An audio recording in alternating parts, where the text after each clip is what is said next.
Thank you. At this time, we're going to have our Board of Supervisors 2021 reorganization meeting.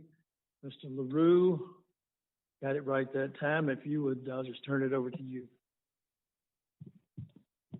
Thank you, Mr. Chair. Every year at this time on the January meeting, first meeting of the year, we end up having the reorganization of the board and the leadership that's associated and the committee structures. And so at this point, I would end up taking nominations for the role of chair. And then after that, would end up turning that back over to the chair, who would end up asking for nominations of the vice chair. So at this point, we'd open up the floor for nominations for chair. I'd like to nominate Dr. Scott Horn.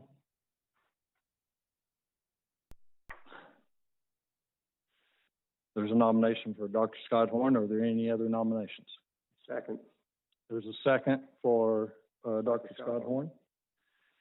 Okay, there's a motion on the floor for Dr. Scott Horn. And I did not hear any other nominations, so there's a motion on the floor. Make a motion that the nominations be closed. Motion's been made, nominations be closed. Is there a second to that? There's a second. Thank you, Ms. White. All those in favor for nominations to be closed signify by saying aye. Aye. Okay, Dr. Scott Horn, sounds like that there was only one nomination and you're it, so you drew the short straw. So congratulations. Yes, I did. Well, thank you. And thank you to our board that has been absolutely going through, having a wonderful time doing some of these things at a difficult time of the year too. So we've had a wonderful board here. One of the things I said with Steve this morning, we were talking, I said, this is not a chairman, this is a co-chair between 5 board members, that each and every one of us have a role to play, and we've played it, I think, very, very well, and we look forward to the following year. One of the things that I've asked Billy Martin to do is to also make sure that he's our advertising for Botetourt County, as everybody's seen. So he's going to maintain the Colonel Sanders of Botetourt County. There's a chicken. So I want to make sure that he continues doing that. So as we take a look, we need to elect a vice chair. And do I have a nomination for a vice chair? And I would like to nominate Dr. Bailey. Second. I hear a second. Second. Those nominations be closed, Mr. Chairman. And a second. And Dr. Bailey, you are now the vice chair. Keep me in line. That's gonna be difficult anyway. So No, that's an easy job. as we go through the committees and commissions here, I'll just go through these and please let me know if this is adversely affecting you. Let me know so we can change that. I'll be taking the Roanoke Regional Partnership, which will be on June 3rd and November 4th. Social Services, Mr. Martin, we have you down there. Would you continue that? Yes, sir. All right. Parks and Rec, we have Mr. Clinton. Would you continue that?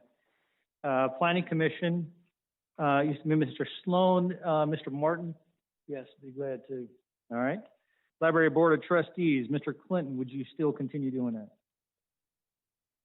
Transportation and Safety Committee, we had Mr. Sloan. We would ask Mrs. White to go ahead and do it, and she will. Okay. TAP Board of Directors, it's always been Mr. Martin.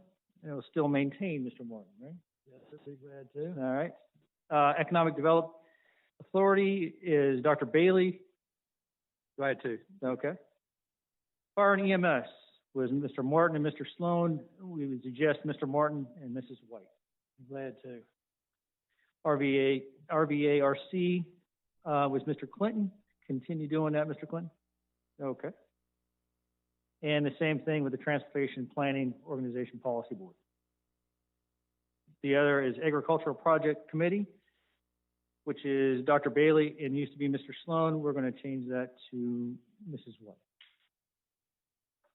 The other one that I'd like to add in here is the Historical Greenfield Committee, which is going to be the third Tuesday at 3 o'clock here, that we've added to it. And Mr. Clinton, you've been suggested to that. Okay.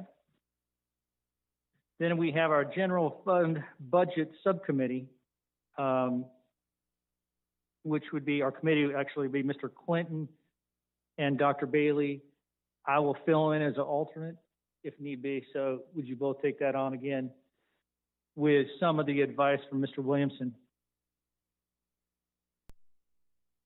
I hadn't heard anything there. The School Budget Committee used to be Dr. Bailey and myself. We would suggest Mr. Martin and Mrs. White. Glad to. And our parliamentarians are Mr. Rue and Mr. Lockaby, as well as a clerk to the board, of course, is Mr. Rue. And deputy clerk to the board is Ms. Fain. The TPO. The TPO? Yes, that's me. I know it's.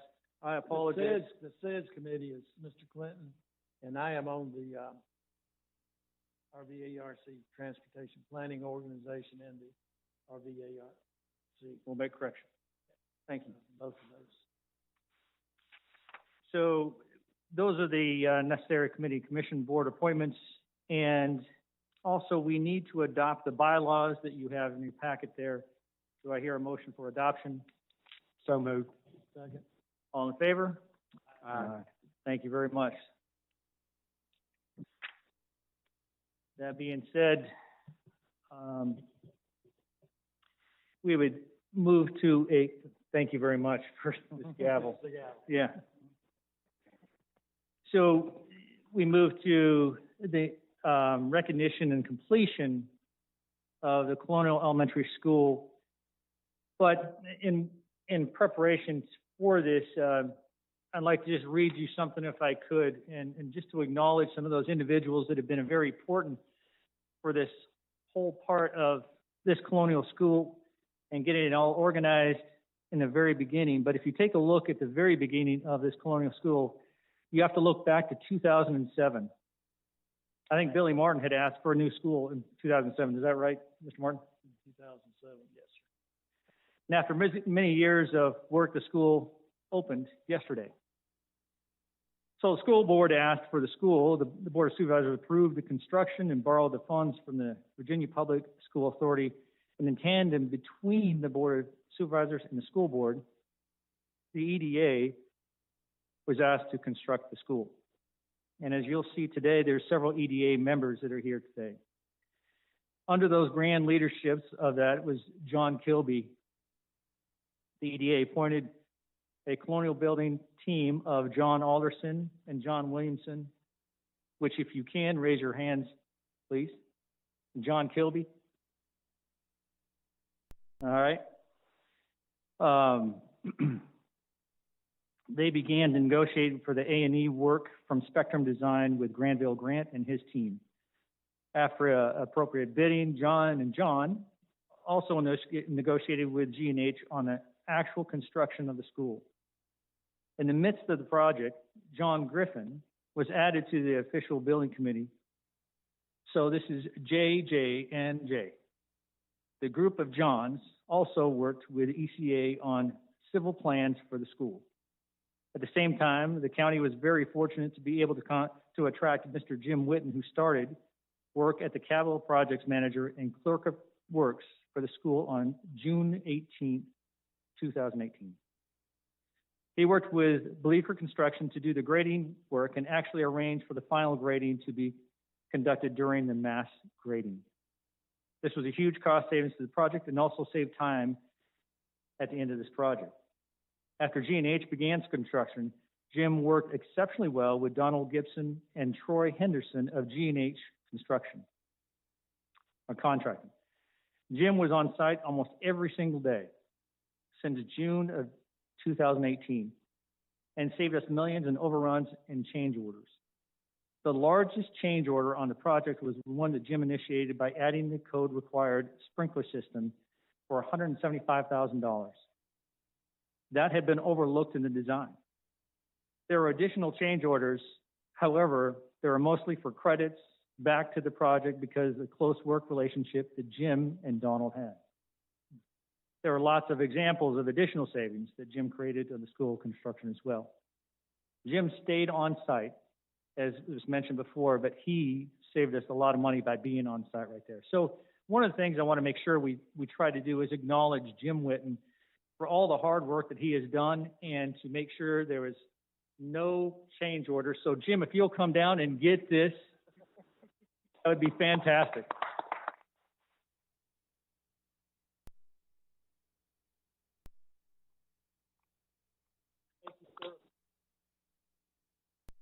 Thank you for all your hard work. Your dedication has been outstanding. That being said, also Jim, the name Master Builder Official in the county, for the county, as of January 1st, 2020. Thank you very much, Jim. So Jim even issued the certificate of occupancy on a project he has worked on so hard to complete. VDOT has also been a key element, and Ray Varney and Ashley Smith have done amazing things on this project to get Murray Drive updated. And there were several things that had to be overcome there. This project will be completed in the near future. The utility companies have assisted as well. Aqua Virginia is supplying water to the school, and Mr. John Albrecht, the company president, and Jay Divers, regional area supervisor, should be in attendance today. Raise your hands. Thank you very much, guys, for your help. Mr. CJ Booth, Roanoke Gas Company's Blue Ridge project manager, is also present. CJ, thank you. Roanoke Gas is supplying the natural gas as a project, and it will start hooking up homes along the way as well.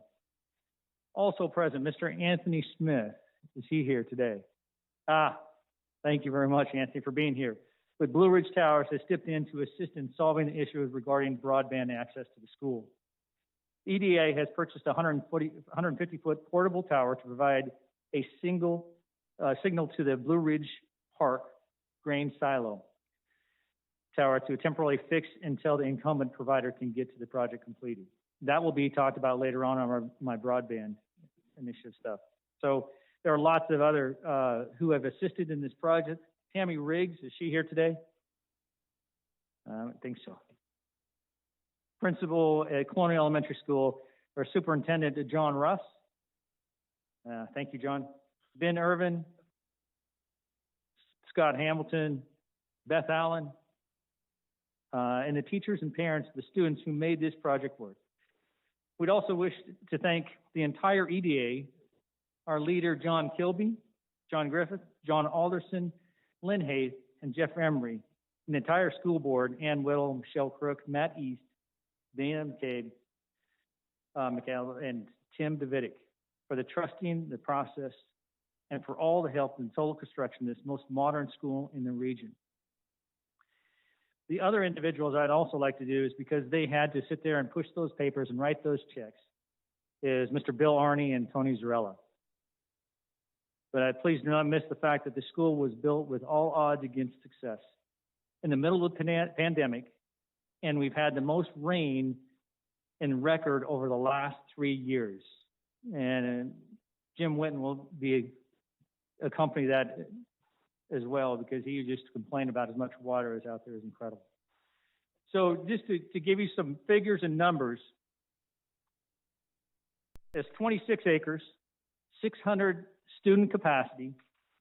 The school was approximately $26 million at completion, $22,500 borrowed, $2,500,000 cash from the Botetourt supervisors, $1 million of interest earning from the borrowing, which equals $26 million will be the final bills come in. So I hope that it gives everybody some information of what all happened with Colonial. I know there's a few other people who want to say some things about it, but I want to thank many, many people that touched this, that were a part of it, that made this happen for these kids, for the community. It's been a long time coming. So thank you very much, everybody.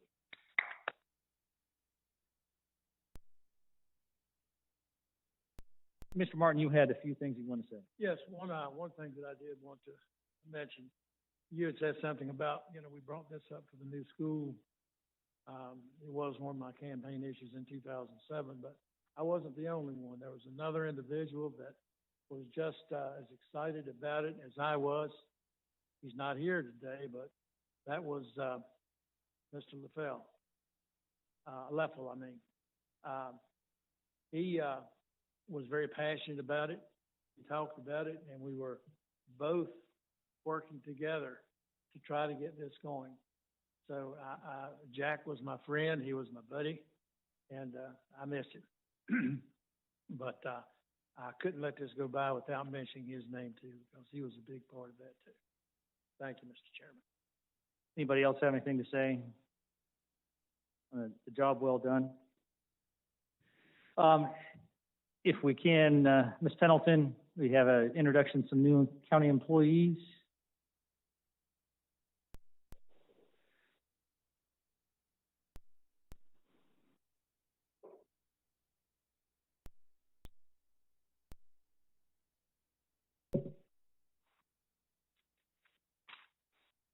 Good afternoon, Chairman, members of the board, members in the audience. I'm very pleased to introduce to you all Mr. Andrew Minix. He's our new building inspector.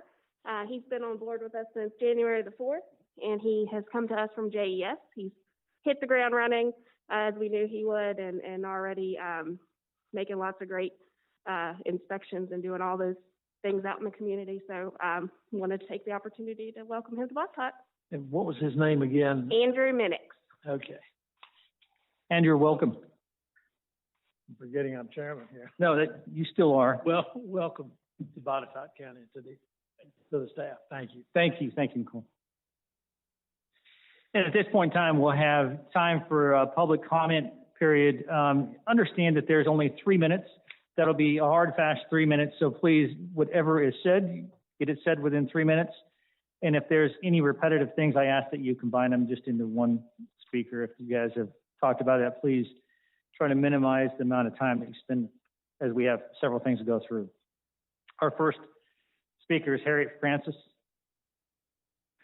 When you approach the front, if you can, there is a speaker, there's a microphone right next to you right there, and just give your name and address, please.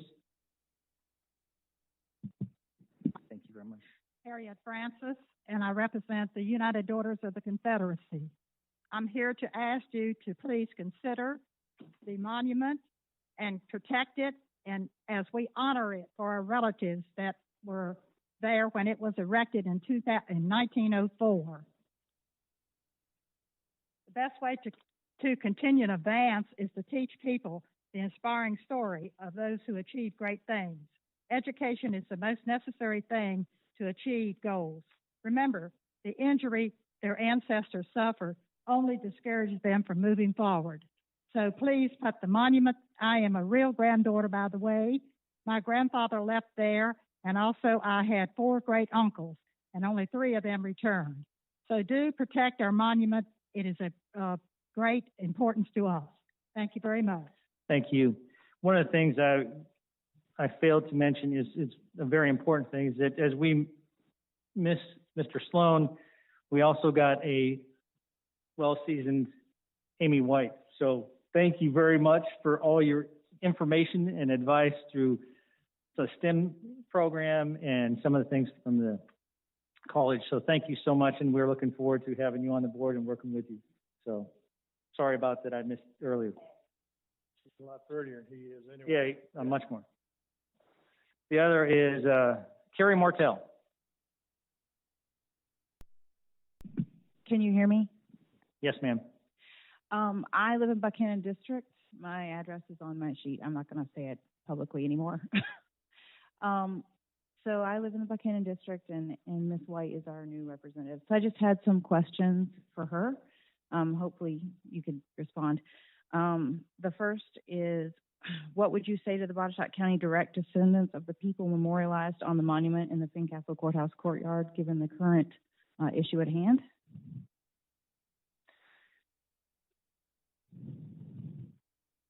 Yes. And Ms. Martell, I understand you have 3 minutes.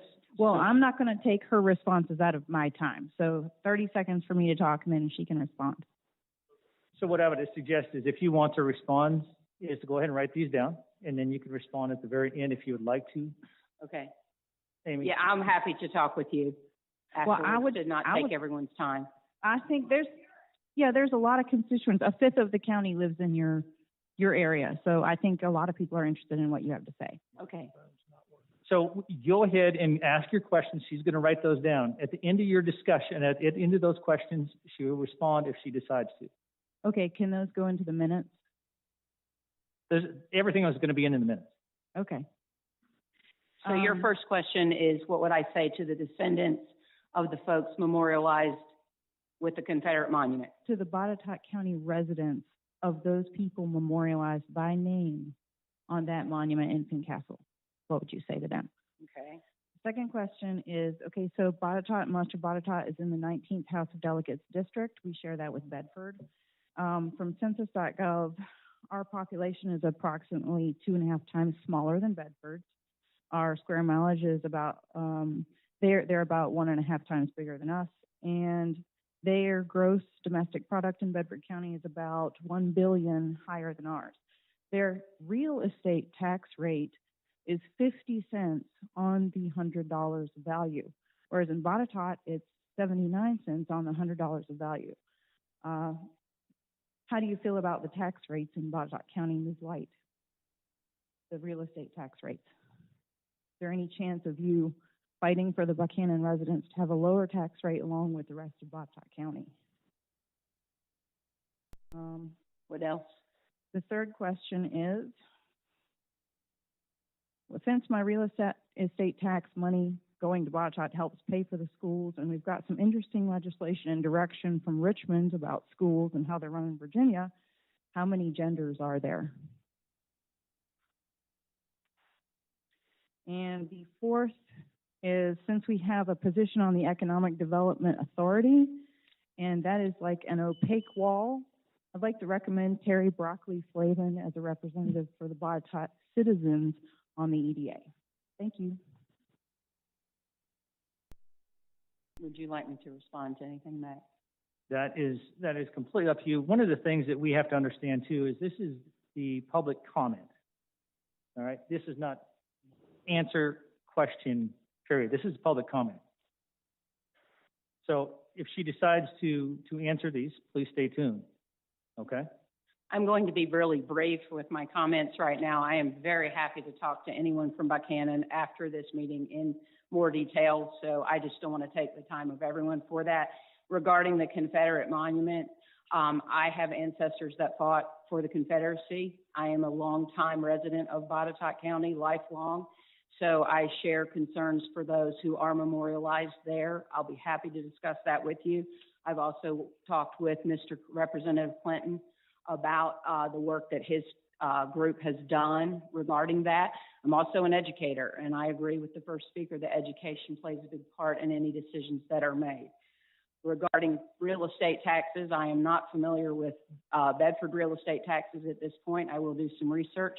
My family does own land, so I pay real estate taxes just as you all do, and I'm very interested in how those monies are spent, and that's part of why I'm doing this job, because I want to contribute and help Botetourt succeed. I am a biologist, so I do feel that there are two genders, and as far as the EDA recommendations go, we have not discussed that process yet, but I appreciate the nomination. Thank you. So the next individual is Eric Claunch.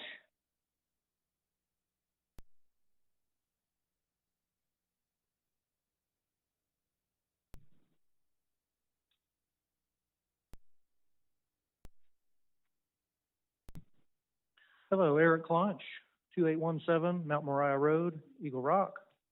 Hello again, Supervisors. I return to keep you informed of important Rocky Forge developments. First, the nonprofit organization, the Virginians for Responsible Energy, filed an appeal against the Virginia Department of Environmental Quality on 14th of December regarding their declaration of Apex's modified permit by rule as complete. The suit was served on 13th of January to both DEQ and Rocky Forge Wind. Second, there is still no Apex declaration of the turbine make and model selected for Rocky Forge. How can the county make any decision absent this critical information? My answer, it can't unless the supervisors choose to put the county under extraordinary risk. Third, I read Nicole Pendleton's Rocky Forge status report to be presented later today. Although she mentions geotechnical studies, she does not describe the borehole drilling on Dagger Springs Road or the extensive clear-cut logging activity and new graded road near where the turbines are to be built. Might this be improper project activity prior to county approval? Today's VDOT report and Rocky Forge report do not mention these activities. Nicole's report also overlooked that one necessary right-of-way agreement on Dagger Springs Road remains. Fourth, there is still no formal submission of any Rocky Forge site plan documents yet. Has Apex paid the required fee? Nicole's report did not say. The supervisors should insist on a formal Apex response to their delay and also require a realistic schedule showing the plan to achieve site plan approval before the SEP expires. Last, be advised the tower quantity and locations Apex got approved by the FAA differ from the tower quantity and locations given to the county in Apex's December submittal. These must be the same. It is also noteworthy that the December Timmons Group document shows turbine locations in northing, easting coordinates, and it omitted stating the Virginia zone necessary to convert into lat-long coordinates. Harmless oversight? I wonder. I will give you my evidence after I'm through speaking.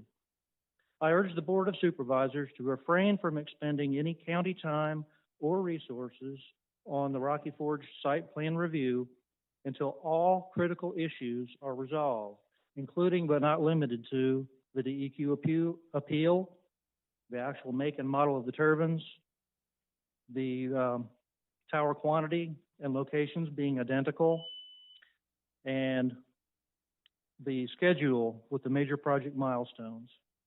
Giving Apex approval to proceed before resolving all critical issues would be legally and financially irresponsible. Thank you. Thank you, Ms. Klein. Thank you. So, as I had seen a stack of citizens, and I want to get through those pretty quickly, I failed to ask Mr. LaRue to give us some good news here today and introduce some other employees. Thank you, Mr. Chair. We also, we had, including with community development, as Ms. Pendleton introduced Andrew, we also had some rec department employees that we wanted to introduce. I think they are remote, so I don't know if they will pop up here or not, but the new rec director is Mandy Adkins. We also have Chris McDonald, who is a rec manager, so happy to see those two here. And then we also have Shantae Wade, and I don't know, is she available also? Yes, I'm here. Okay, you're there. Okay, I can hear you. I can't see you. So anyways, very, very positive to have all three of you here and a great team that will end up working very well together for Botetourt County Recreation Department. So we're very excited to have you here. Thank you for each one of you. Mr. Chair. Thank you. Thank you all. I can't wait to get together and discuss some things for the future. We also have two maintenance workers that are coming on board under Mr. Ricky Dowdy. One is Preston Kershaw, and the other one is Ryan Newton. And so very happy to have those folks with us as well. So that concludes the new employees, Mr. Chair. Thank you. Nice little break there before going through. Our next is Jerry Jacobson.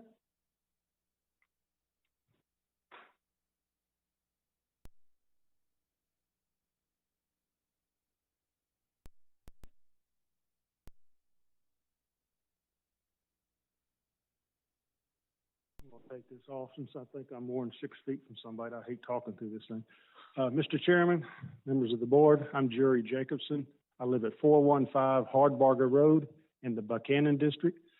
I'm also post commander for the Veterans of Foreign Wars, Post 1841 in Daleville. I'm here to speak for my post and also myself. I am against moving the Confederate Memorial on the Fincastle lawn.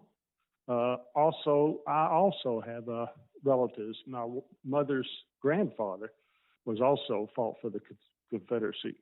He was in North Georgia at the time, but it was still the same outfit. What I'm reading and hearing about, another thing is how much is this going to cost the taxpayers? I have seen nothing as far as what it's going to cost the contractor or the county to move that hunk of granite 200 feet or wherever it's going to go.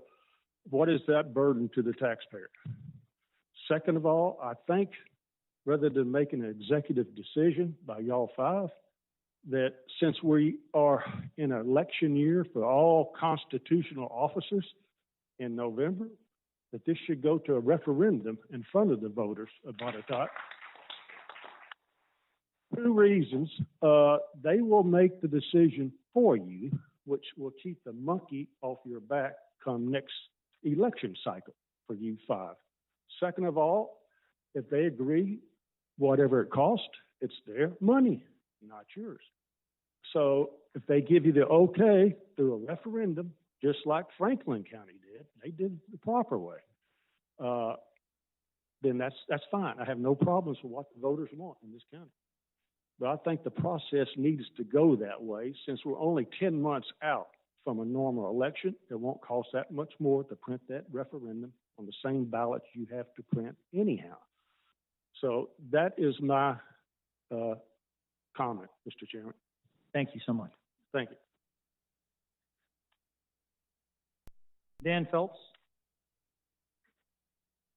I would ask to hold applause. Hi, thank you for your time. I'm Dan Phelps. I'm in the Buchanan District, and I want to thank the Monument Memorial Committee for allowing me to call in during one of their committee meetings. I just want to give you just we're talking about education and preserving history and all that. I just want to give you some facts about the Botetourt Artillery, which is on the front and rear of the monument. It's Anderson's Battery and the Botetourt Artillery.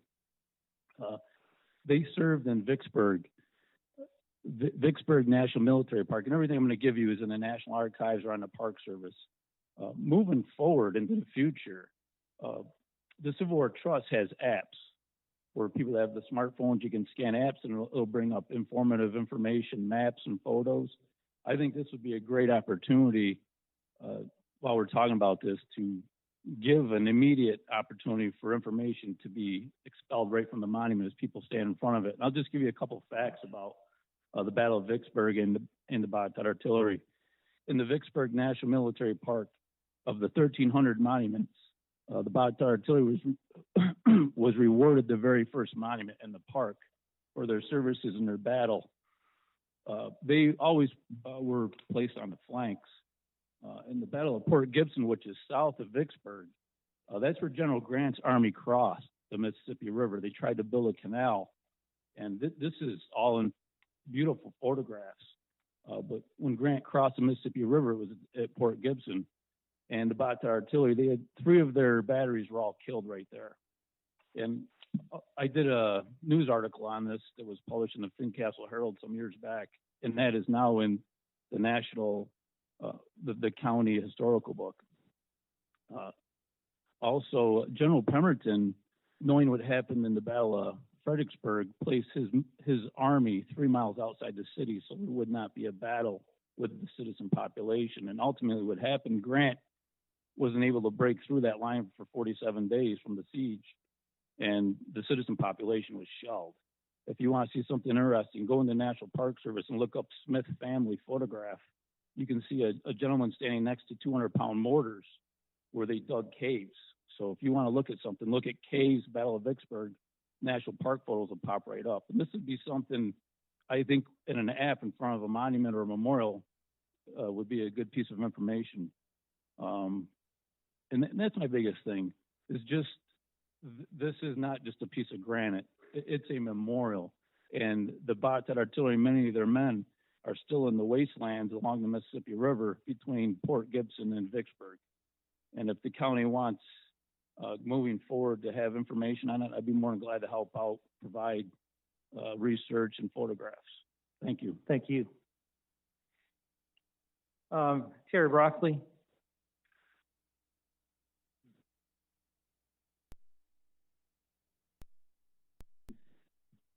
You guys already have my address. I'm not going to say it, but I'm in the Amsterdam district. I just wanted to welcome Mrs. White. Nice to have a female on the board.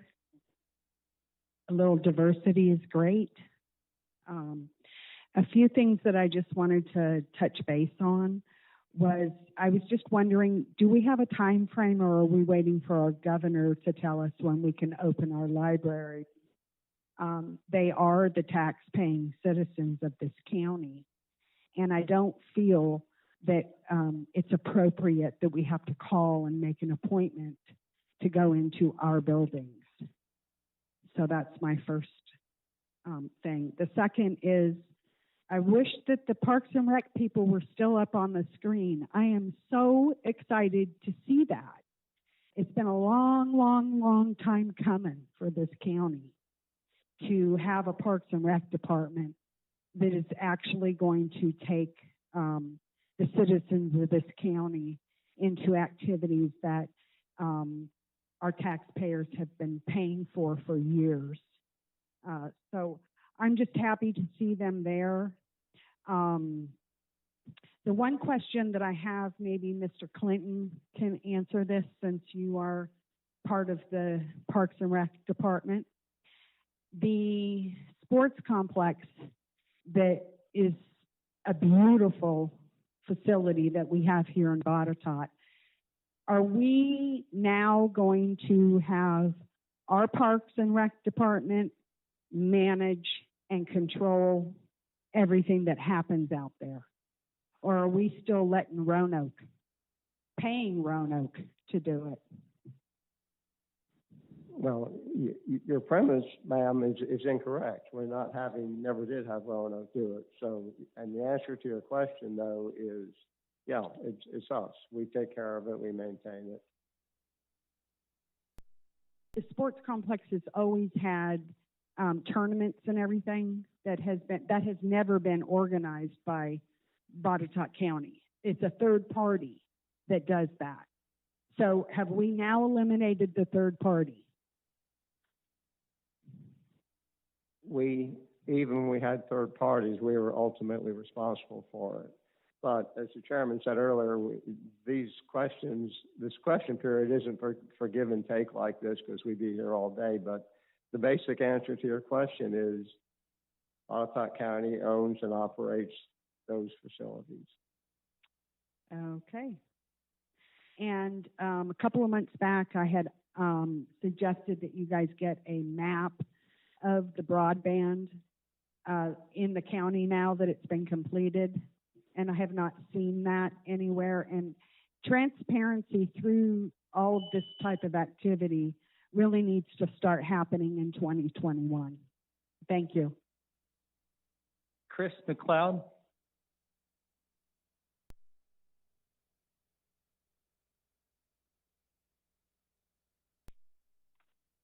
Chris McLeod, 165 Tinkerview Drive, Cloverdale. Gentlemen, I'm a member of the Virginia Division Sons of Confederate Veterans, Fincastle Rifles 1326, where I've been Honor and Color Sergeant as well as Camp Historian. I'm also a former candidate for Virginia Division Commander 2006, Sons of Confederate Veterans, and a member of the Military Order of Stars and Bars, which are the officer ancestors of Confederate forces. I stand here in opposition to any action in regards to the monument, which is nothing more than a memorial. Why are we here today? That answer is simple. We have a Marxist government in Richmond that sees fit to destroy the history and the past of this state and of this nation. But they know that people without a history and a past are people truly without a future. This is unacceptable. That memorial is nothing more than a headstone to the men of Botetourt that never came home. That is the last place they saw their wives, their sons, their daughters, their families. That is their last monument. That is their headstone. And to move it is nothing less than grave desecration. If this committee, this board wishes to do anything, it needs to show the fortitude that 6 other localities in the Commonwealth showed in November by putting it to the citizens for a public referendum and showing the faith in the voting citizenry of this county that we can decide what is best for us. In a period of time, in a year that celebrates the history of this county, to move this monument is unacceptable. Thank you. Thank you. April Brown? Oh, I live in Troutville, the Blue Ridge side. My question is, there's a temporary cell tower going up at the school. The temporary cell tower at the school, I think it's like $124,000 is what I heard. We're paying for it, temporary. My question is, why are we buying a temporary tower, and why don't we just plug into the 2 existing facilities that could provide that service? I just found out about it yesterday, and I live 2 doors down. So it just seems like it's a waste of money. Yep, I'll answer that in broadband. Thank you. Richard Donnelly?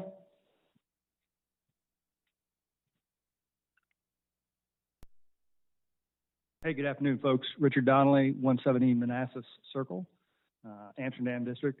My comments have largely been said by those preceding gentlemen, so I'll be quick.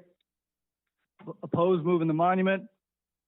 Need to clearly define the cost and put it to a referendum, folks, before you touch that thing. Thank you. Thank you.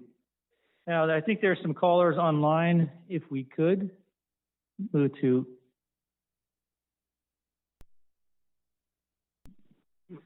If you're on the phone and wish to make a comment, please press *9 to raise your hand, and you will be addressed in order we receive them.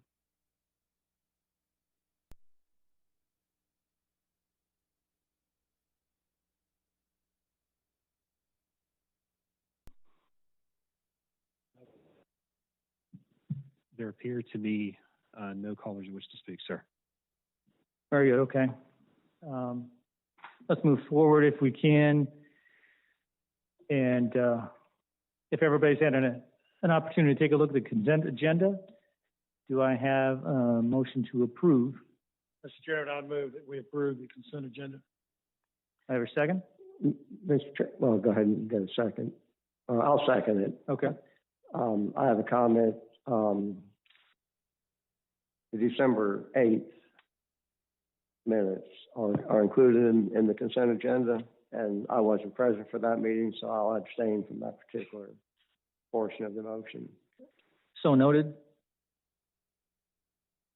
So I have motion and a second. All in favor? Aye. Aye. Aye. We can move to number 6 here, the approval of transfers and additional appropriations. Mr. Zarella. Thank you, Mr. Chairman, members of the board. Good afternoon. Special welcome to a new board member, Ms. White. Looking forward to meeting you and working with you. With respect to transfers, for the month of January, there was one transfer request, which is for a transfer of county funds to match private donations received into the Greenfield Preservation Fund. With respect to appropriation requests, there are 4 pass-through appropriations and 3 regular appropriations being requested. The pass-through items 1 through 4 represent expenditure reimbursements, state grant funds, and donations. As for regular appropriations being requested, item number 5 is for phase 2 of the project for renovations in the voter registration and registrar's office area. Item number 6 is to cover a payment made by the EDA for the purchase of a portable communication tower that will be used initially to assist in providing broadband service for the new Colonial Elementary School. The transfer payment to the EDA is included in this month's accounts payable. Finally, item 7 is an appropriation for a study performed by the Roanoke Broadband Authority regarding fiber infrastructure. Respectfully requested that this transfer and appropriations be approved by the board. Are there any questions? Any questions for Tony? Move for approval. I hear a motion, a second, and a second. All in favor? Aye. Aye. Aye. Mr. Zarella, if you would, continue on with approval of accounts payable. Thank you, Mr. Chairman. Total expenditures being requested for approval for January for the general fund, including debt service and all other funds, is a combined $3,881,662.31. Of this total, $2,707,513, or 70%, was spending of CARES Act funds. Other payable disbursements of note for the month are as follows. Local Health Department, $82,816, paid to Botetourt County Health Department for third quarter support. Mental Health Service Board, $40,000, paid to Blue Ridge Behavioral Health Care for the county's annual support. Under dispatch, $33,978, paid to Entrado for maintenance services for the NG 911 upgrade, that is next generation, for dispatch phone lines. Under Fire and EMS, payments totaling $46,973 to VFIS for installment payments for fire and EMS vehicle and property insurance coverage. Under regional organizations, $38,300, paid to Visit Virginia's Blue Ridge for FY21 dues. This is payment 3 of 4. Are there any questions or comments relating to the accounts payable expenditure request for the month of January? Any questions for Mr. Zarella? If not, do I hear a motion? Move for approval. Second. I hear a motion and a second. All in favor? Aye. Aye. Aye. Thank you. Thank you. Now we'll go to the committee reports.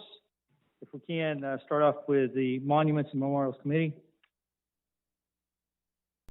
which I would say, Mr. Clinton, you have done a splendid job in getting all the information, huge amount of information that was given there, and the notes and in there are just incredible. So thank you for all the hard work that you've given. Oh, thank you, sir. It was the work of a committee, which we'll speak about in a few moments. But right now, I'd like to introduce one of the key people on that committee, Beth Leffel. She was the secretary, and she will present the report of the committee.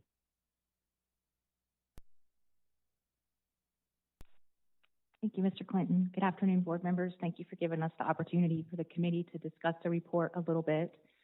I think I just messed up the slide. Thank you.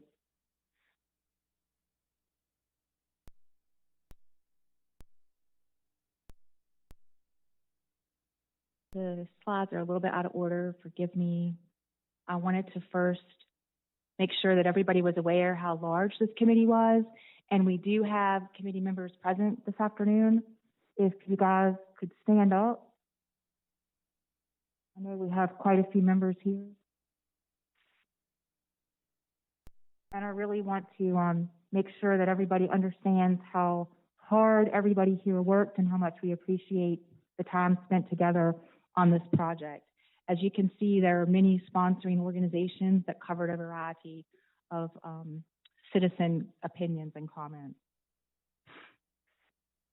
So we'll get right to the meat first, which are our committee recommendations.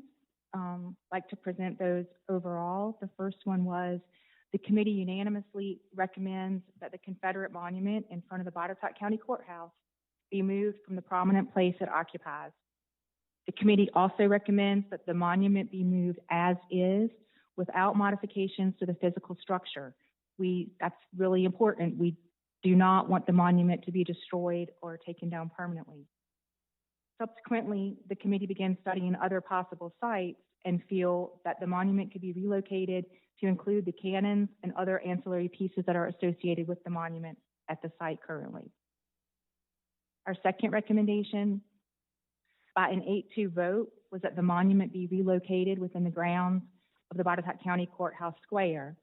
The square is county-owned property within the bounds of Main Street, Back Street, Roanoke Street, and Botetourt Road. The dissenting committee members favored a specific site next to the old jail that faces the courthouse parking lot on Main Street, but is still in the general vicinity. The general consensus by the committee was the potentially appropriate placement of the monument near the Botetourt County History Museum and that there should be a plaque to provide historical context next to the monument. Before making the location recommendation, the committee asked the architectural firm who is working on the renovation of the courthouse square to assess 3 possible sites on county-owned property, and the firm provided pros and cons for the courthouse square, a site we had identified next to the old jail, and a site we had identified on the dead-end street of Mating Way. Our third recommendation was the committee was in agreement for support of a statement on racial harmony that was adopted by the Board of Supervisors in June 2020. The committee would also just like to take a few moments to explain how our process worked and provide some context to how these decisions were made. We based our recommendation on a culmination of discussions beginning with determining how and if there would be a recommendation other than just leaving the monument alone. This included destroying and removing the monument. While the work was long and not always easy, the committee appreciates the opportunity to serve our community in this process. We worked very well together, and I think we would all say we're proud of how the committee came together, shared diverse opinions, and came to these conclusions. We are aware there have been conversations among some citizens suggesting the Board of Supervisors should have chosen to put the question to referendum. After much conversation within the committee and the members' outreach to friends, neighbors, and other citizens, it became clear to us that the committee was the best way to find representative opinions to do the right thing. We were honored to play this role in assisting with making the decision. The diverse group that made up the committee included several members who have deep roots in the county. There were also those whose ancestors fought the Confederacy, and they are memorialized on the monument as veterans. Their points of view highlighted the historical value of the monument, that it reflected the heritage of thousands of Botetourt citizens. It's a monument to veterans, and therefore the monument should be left intact. There were also those on the committee who pointed out that other people's ancestors were treated abhorrently during the same period of time the veterans fought so hard. Their points of view highlighted the history of slavery, institutional discrimination, and Jim Crow laws.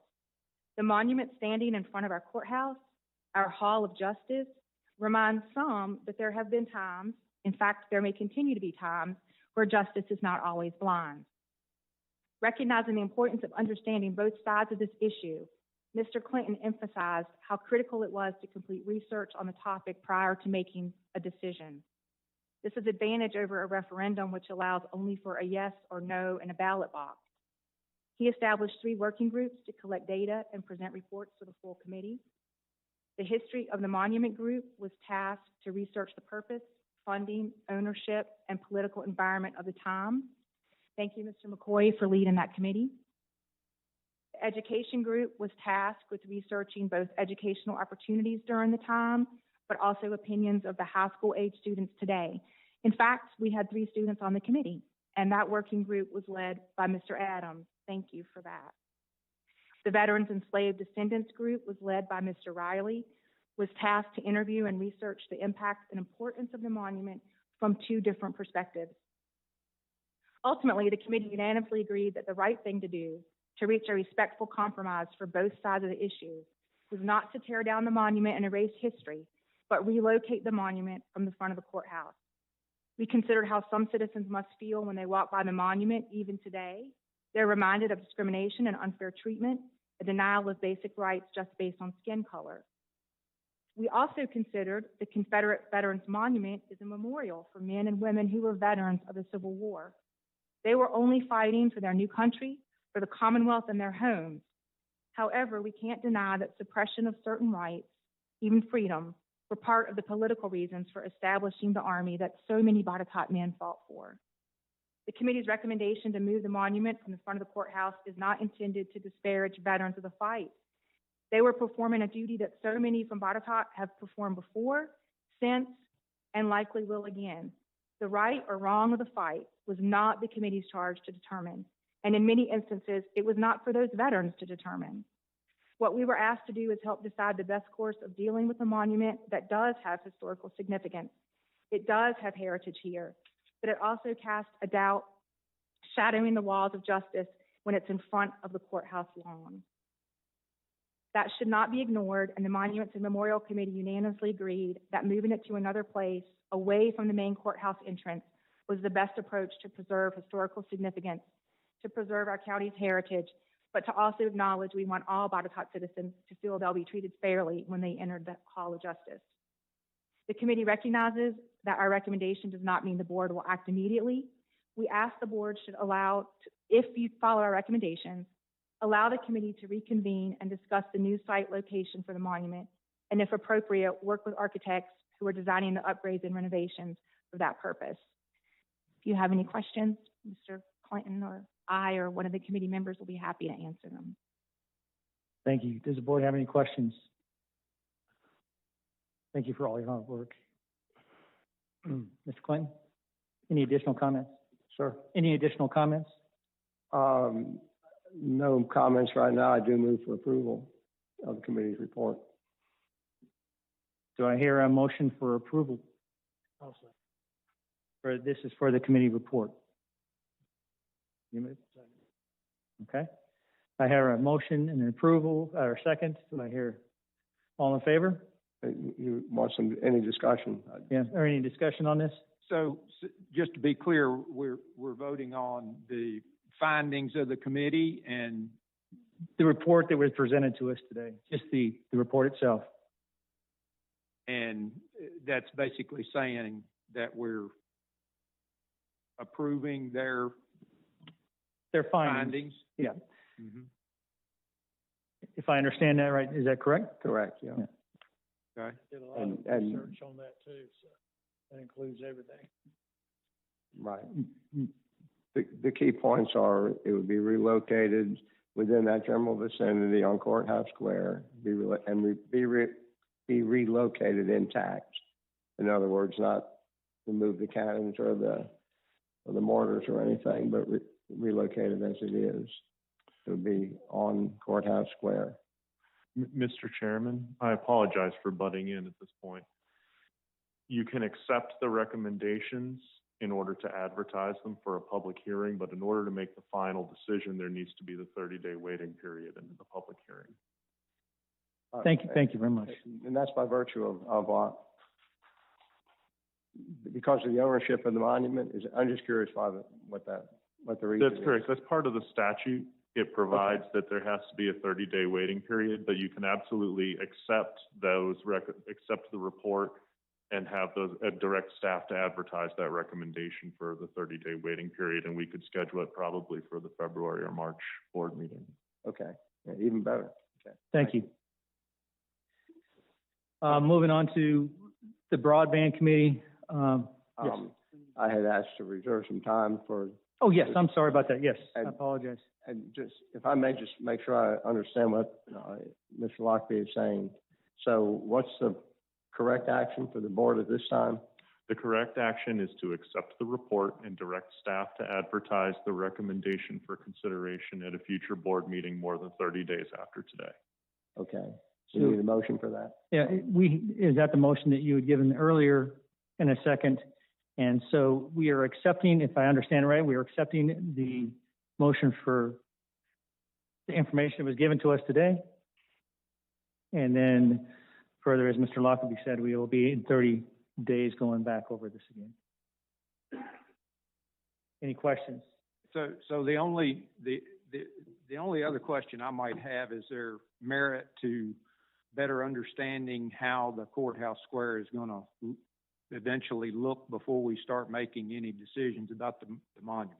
And I guess the one thing too is certainly we'd like to find out, and I think the citizens like to find out where that would be and how that would play a role if we could visualize that setting. You know, where does it play a role and how can it be moved? And the recommendations from the builders, I think that is important.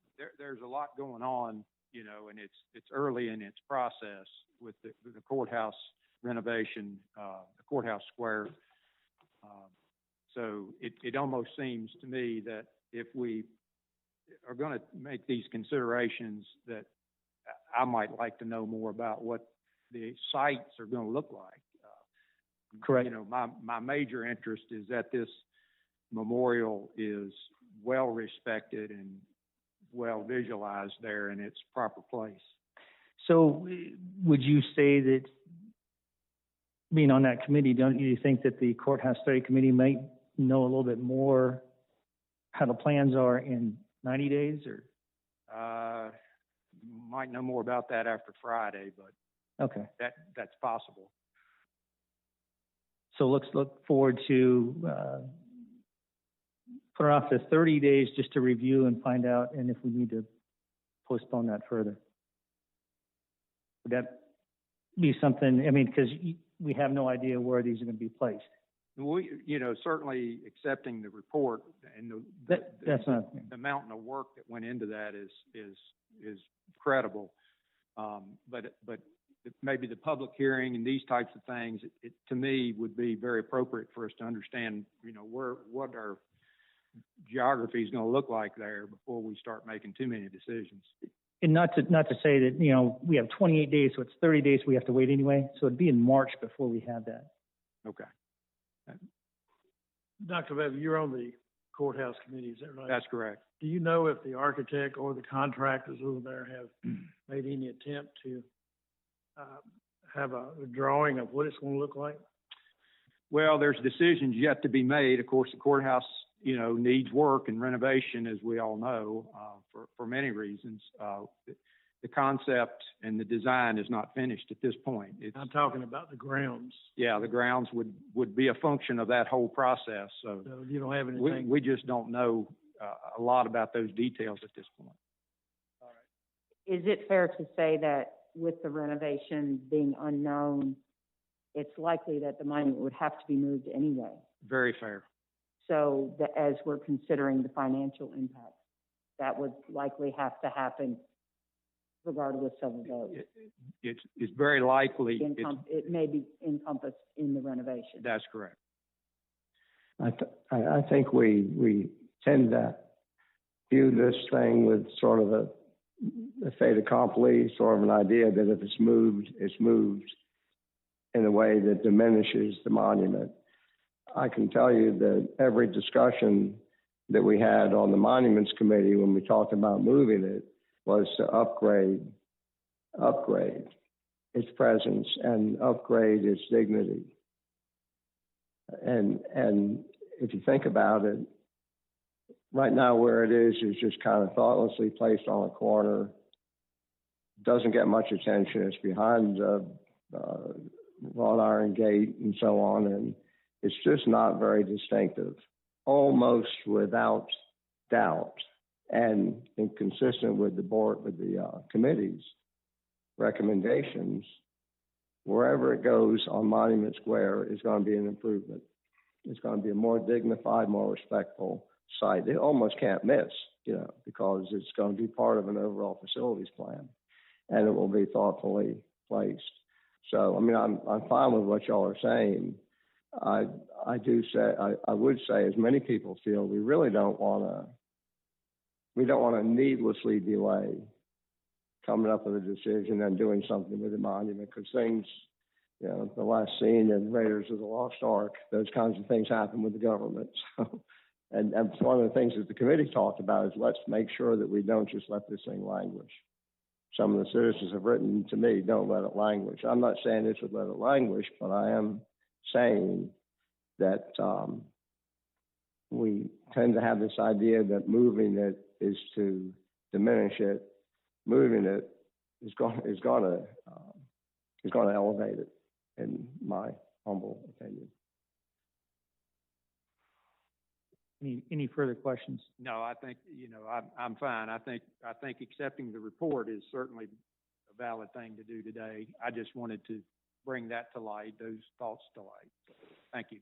So we have a motion and a second, and this is to approve the report. It is. All in favor? Aye. Thank you very much. Mr. Clinton, if you would, I know that you want to take this time just to take a look at the individuals and appreciate their time and efforts. If you would chair the board, the floor is yours. I'm sorry. The floor is yours. Proceed with it. Yeah, okay. Yeah, I really did. Actually, I guess I ought to get up and operate this. 10 minutes. Yeah. Okay.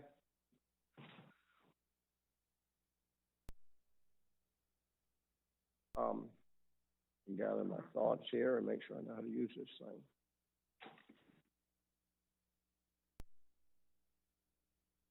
So Ms. Leffel already had the names of the people here on the committee. Hey, Ms. Clinton, get a little bit closer to the mic so that. Okay. I want to recognize this committee. As several people have said, this was a wholly satisfying and yet very challenging assignment. And I think it's one, I'm confident it's an assignment that's going to end up being a great representation of how Botetourt County can work thorny issues in such a manner that it elevates the community. And I think, even though not everybody, and obviously not everybody's going to agree with it, but there's going to be broad support for this when you see the final product. And I think what we have, and this to me was more important than the monument itself, the fact that we had a process that included a wide variety of people, as Beth had said, representing a wide variety of organizations, and we came up with a solution, a recommendation that seems equitable. So the guiding principles that we had at the very beginning were to arrive at a recommendation that's equitable, time independent, which means not beholden to 2021, representative of a large percentage of the population, and then finally, altogether, documented, traceable, lasting, and durable. And that's one of the things, well, Mr. McCoy and Ms. Leffel and all of the committee members contributed to. And I would encourage everybody to read the report and the detailed report, because our decision is based on history, and it's based on history that's been documented by the committee, and it's traceable, and it's lasting and durable. So 150 years from now, our successors won't be asking, why is that monument where it is? Because we've documented our reasoning based on history. It's good reading too, so I would recommend everybody read the report. We said we were going to deliberate in a fashion that's respectful and good faith, open-minded and goal-oriented, and we did that. We had, as you would expect in a contentious issue like this, one that's been with us since 1865, you know, there's going to be some tempers, and there's going to be some strongly felt emotions. And there were, and it was good, and we handled it, and I think we all understood each other because we did discuss everything in good faith and respectfully. So with that in mind, I want to do this. This took a lot of time. It took a lot of emotion, and I would like to, if I may, Mr. Chairman, recognize the individual committee members. And can we have somebody from the county here? Yes, I can help. Okay.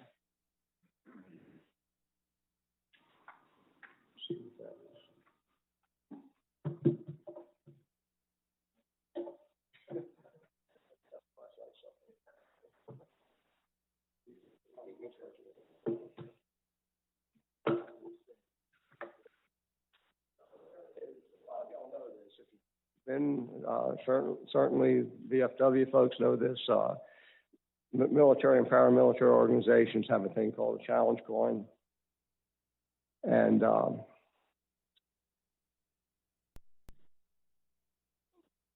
I commissioned a custom challenge coin to present to each member of this committee. So the first question is, what's a challenge coin? A lot of y'all know this. Our EMS uses them every now and then. You're going to see them in just a minute. I'll show it to you. This is a memento and a keepsake, and a pretty meaningful thing, I would say, for each committee member to have, regardless of how this ends up. I mean, if the board or if the public completely rejects the committee's recommendation, hallelujah, still the committee did a heck of a job, and you'll have this to keep with you.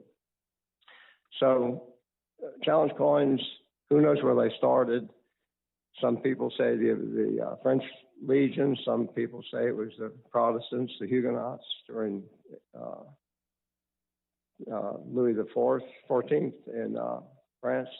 The most prominent story about challenge coins is it was World War I American aviators. Their purpose, and they're used, by the way, lots in the military. They're used a lot in Congress. Presidents use them to give to visitors.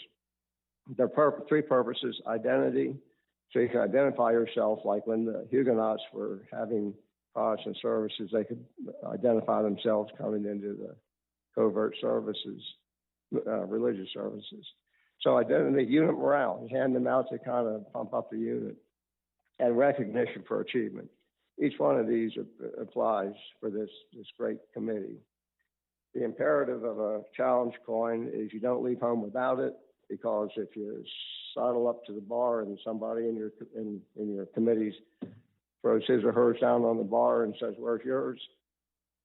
and you don't have yours, and you buy a round of drinks for the bar. So that's why you don't want to leave home without it. And this is what they look like. This is spun cast zinc, lead-free, two-dimensional. It's embossed. Silver-plated zinc, and especially commissioned for this committee. The symbolism is probably pretty obvious. On the front is cross staffs of the Confederate and the American flag.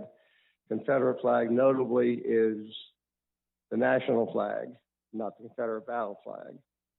Behind both of those is a laurel wreath, which denotes victory, denotes peace. Around the outside, Monuments and Memorials Committee, Botetourt County, BOCO at the top, 2021 at the bottom. That's the front. The obverse is on the right there. Outline of Botetourt County, and outline of the monument. And the Latin is from the past, a better future. So each one of you all is going to get this, along with a stand. So that's what it looks like. Further with the symbolism, from the past to better future, I mean, I sincerely think that, again, wherever this ends up, we kind of discussed the past. We discussed things that have been debated and argued and agreed upon for a century and a half. But I think this committee brought it to a place that it's going to be better in the future. I think we all understand one another, and I think this county and the whole country, in fact, is on the way to a better future if we can continue to do things the way this committee did. And this is about the committee. It's not at all about me. So let's go back to the people. Any questions about that challenge coin? Everybody know about challenge coins? I know a lot of y'all do. So I'm just going to call the names, and I'm not sure who all is here, but Chester Adams. Chester, are you here? Okay, those of you who aren't, we'll get them to you. Pam Benz, I know she's here. Pam with the town of Fincastle. Pam brought great perspectives to it. One of the things that Ms. Leffel mentioned was that we considered alternative sites. Pam carried a lot of those site recommendations that were in Fincastle, carried them to the town council and brought them back to us, and we deliberated them. So thank you, Pam. Mitch and Bobby Bowman, see you all. They, from Fincastle also, they were a lot of help in identifying alternative sites to consider. Harriet Francis, whom we've already heard from. Harriet represents the Daughters of the Confederacy and strongly and effectively argued for not moving the monument, but also understood the reasoning behind moving it. Bernard Haynes, Countywide League. Bernard, you here? There's Bernard. Bernard brought well, some good perspective in terms of the stars of the countywide league and just very insightful ideas that he brought us.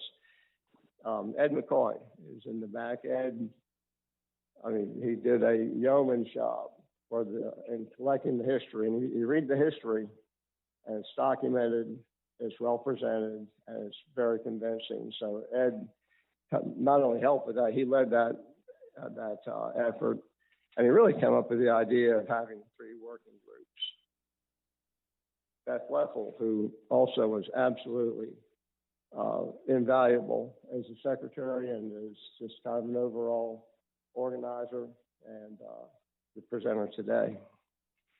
Bill Price, VFW, Bill here.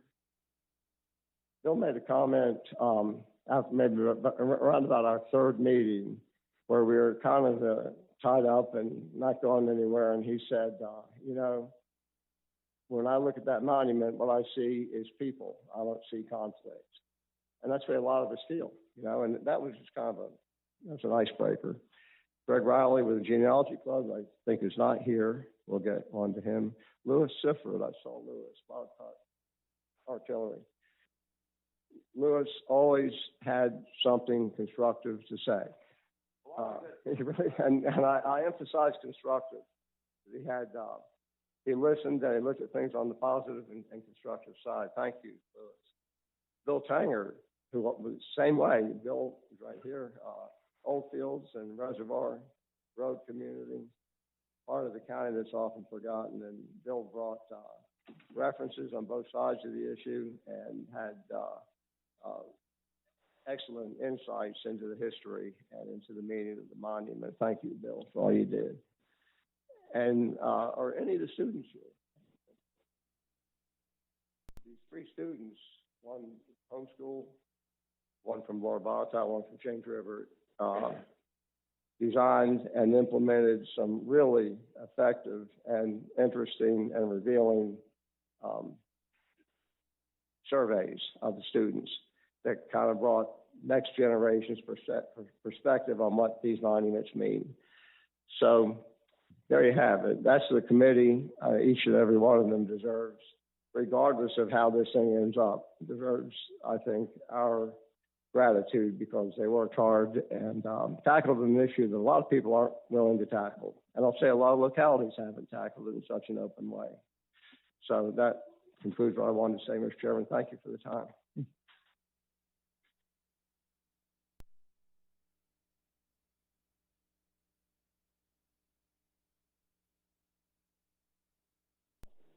How did I forget Cody? Cody Sexton at the very bottom. County administration, like me, he was a non-voter, but Cody investigated the background, investigated properties that we were considering for locating the monument, and just kept things on track. Thank you, Cody. Mr. Clinton, thank you very much. I've enjoyed watching Gary LaRue run up and down these stairs. You want to speak now? So, one of the things, we just have a few minutes here that I think we can go through some of these other committee reports, I'm hoping. The Broadband Committee, there were some questions that were asked. And I think that it's important to realize that when I first brought up the school, I also talked about the EDA has purchased a 150-foot portable tower to provide a signal to the Blue Ridge Park grain silo tower as a temporary fix until the incumbent provider can get the project completed. So it's not like it turns on a switch and let's go ahead and do this. So I hope Ms. Brown is still here to answer that, yes. So hopefully that answers the question. We need to have some sort of alternative. Those kids need to have educational process in there through internet access. So this gives them that internet access. But what about after that? What about when we go ahead and hook that incumbent up in another few months after we get that and they're able to hook it up? What's going to happen to that tower then? Well, I want to answer another question that Ms. Broccoli had brought up. What about these doggone maps? You know, and I think, is Ms. Broccoli still here? Thank you very much. So those maps are important for us to know as well. And sometimes we're not completely finished. We're not even close to being finished at the present time. So we are trying to get those maps from some of these incumbents as well. And they're completing theirs, not complete, but we are encouraging them to give us what they do have presently. So it's not something that we're pushing away. We're trying to push to get that information for our citizens. We also talked with our delegate to put into place, if there are incumbents out there that have fiber running, there's no way we should be running another fiber and spending money to have that there. So he may be bringing a bill fairly soon to let us know where those are, because we need to know where they are to run these lines for those individuals that do not have that. I really want to thank Mr. Smith also for all of his hard work that he has got in a very short time to get this tower and this silo to the microwave to communicate hopefully with our school. So thank you very much, Mr. Smith. So hopefully that answers some of those questions. So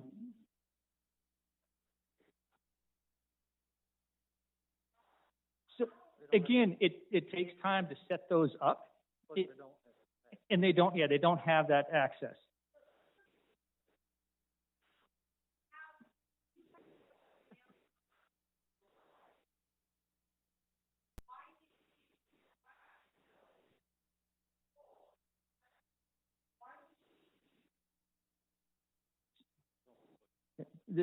One of the things that we're trying to do is get the incumbents in there, and as hard as we're trying to work, but we're also, let me go back to tell you about the tower, because Oriskany needs some help. They don't have any access whatsoever. So to put that monopole up over there is going to give them some further access. Now, I certainly can't answer all these questions that you presently have, and nor this is the time to do this. But hopefully those questions in the future will be answered. So the other thing is I want to mention is Jeff Ahern, which is with CBEC, has done a yeoman job just to try to get some of the things that he has done. He's had fiber, extra fiber that he was used for patching. He was going to use that fiber for patching areas that needed to be patched. He didn't need all of it, so what he did do is he decided to go ahead and take it upon himself and run more fiber to 25 homes. That's incredible. I mean, that is just helping our community so much more. So we look for those individuals out there that deserve their recognition, and Jeff Ahern just definitely does, and I appreciate what all of he's done. So that being said, that completes the broadband committee meeting or discussion and goes to CARES Act. If you have anything, Mr. Bailey. Yeah, thank you. Thank you, Mr. Chairman. The CARES Committee has not had a lot of activity here since the first of the year. We have reported in the past how the CARES dollars have been distributed. Those categories and dollar values have not changed. What did change to our advantage was the deadline for use of those funds. So we were able to continue a couple of projects that would have otherwise got cut short by the end of the year time frame we were dealing with. So that timeline, as reported, has been extended to the end of 2021. So with that benefit, we will be able to complete the projects that the CARES Act dollars have been categorized to. So I just, if I can interrupt just for a second, news for everybody here. Botetourt County just got the VATI. Just heard right now that we got the VATI for $1.3 million, almost $1.4 million with Lumos to extend the broadband network into the county. The project will bring broadband access to 548 serviceable units, including 30 businesses, through the construction of 59 miles of fiber optic cable. Now that's something to clap about right there. That's huge. That's huge. Thank you. That's a feel good right there. Yeah. So I let you complete that, didn't I? Yeah. I think one thing though, just for clarity, Mr. Chairman, the VATI sometimes I think might be misunderstood what that exactly is. That's a Virginia State Information Grant. That. Yes. Right. In where the Virginia is combined with the county and incumbent to place in the fact of helping develop that broadband network. Right, so that's a huge get for the county, and congratulations to the county administration for helping get that application in, and now it's being successful. So work with Lumos to see those additional, what'd you say, 500? Yeah, 549, I believe it was, Yeah, fantastic. and 30 business, yeah, 548, excuse me, and 30 businesses, 59 miles of fiber. Wow, huge. If we can, I see that we have our highway department. I'm going to come back to the emergency communications and the circuit courthouse, but if I can move on to the highway department monthly update, Mr. Barney. It is a beautiful day.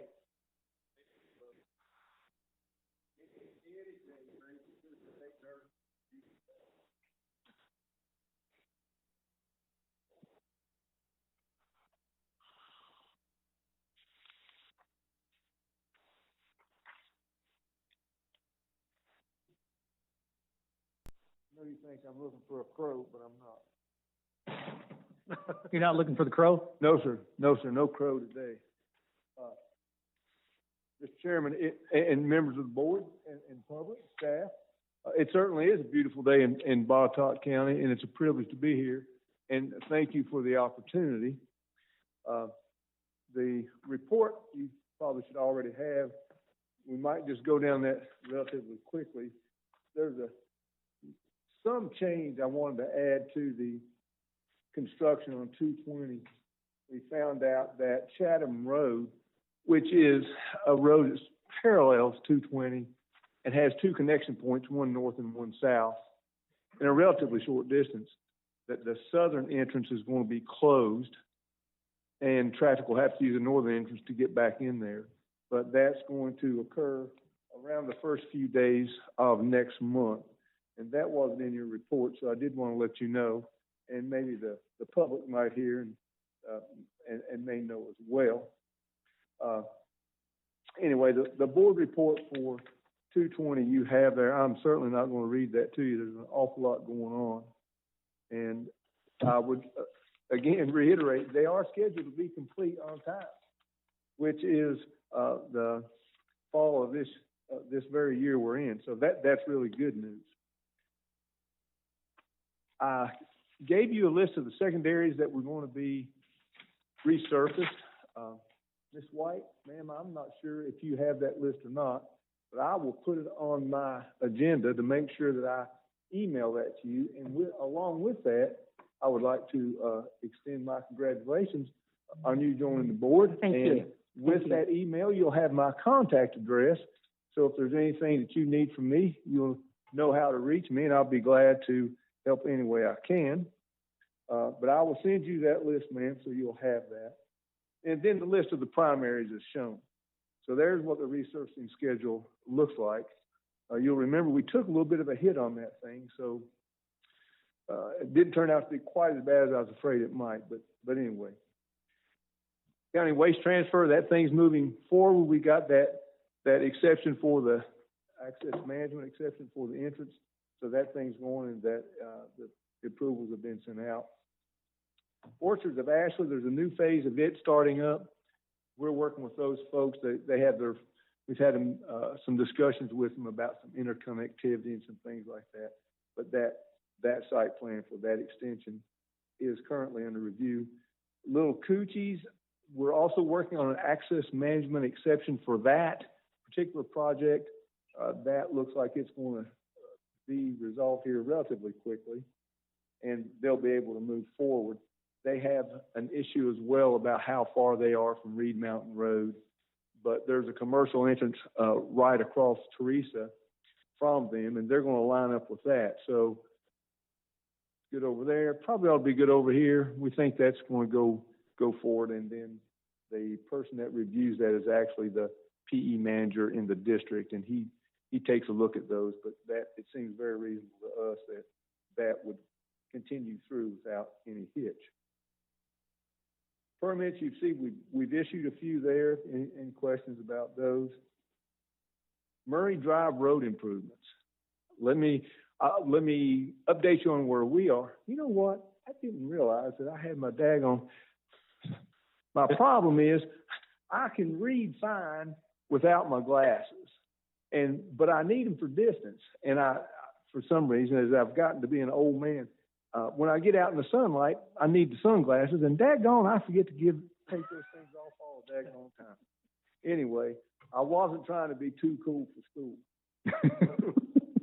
Murray Drive, we are at the point with our contractor that we're complete. We've had to work through a couple of issues with utilities.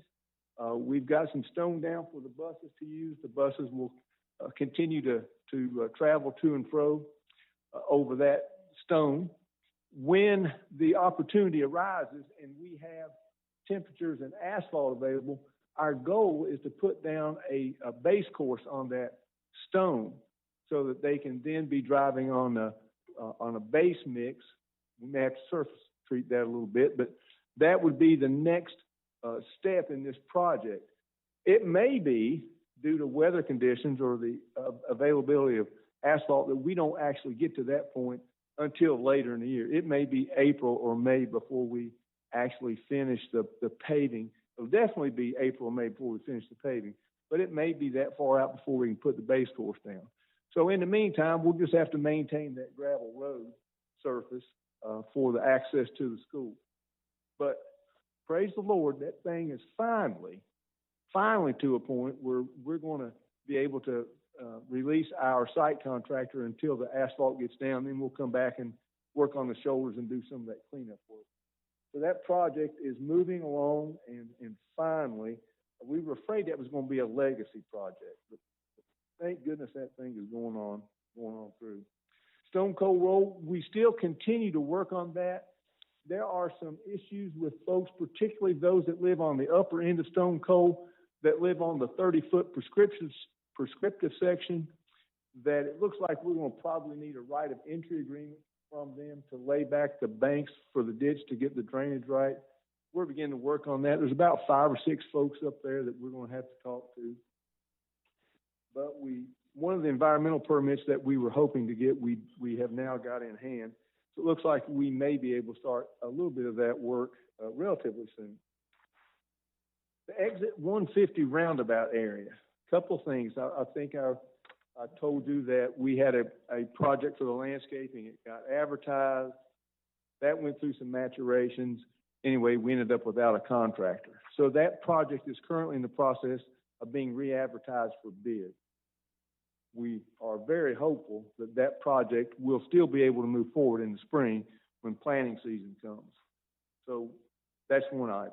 We're still working on the contract to have some additional mowing done within the area of the roundabout itself and along particularly the sidewalk side, not the old truck stop side, because that gets mowed by tractor.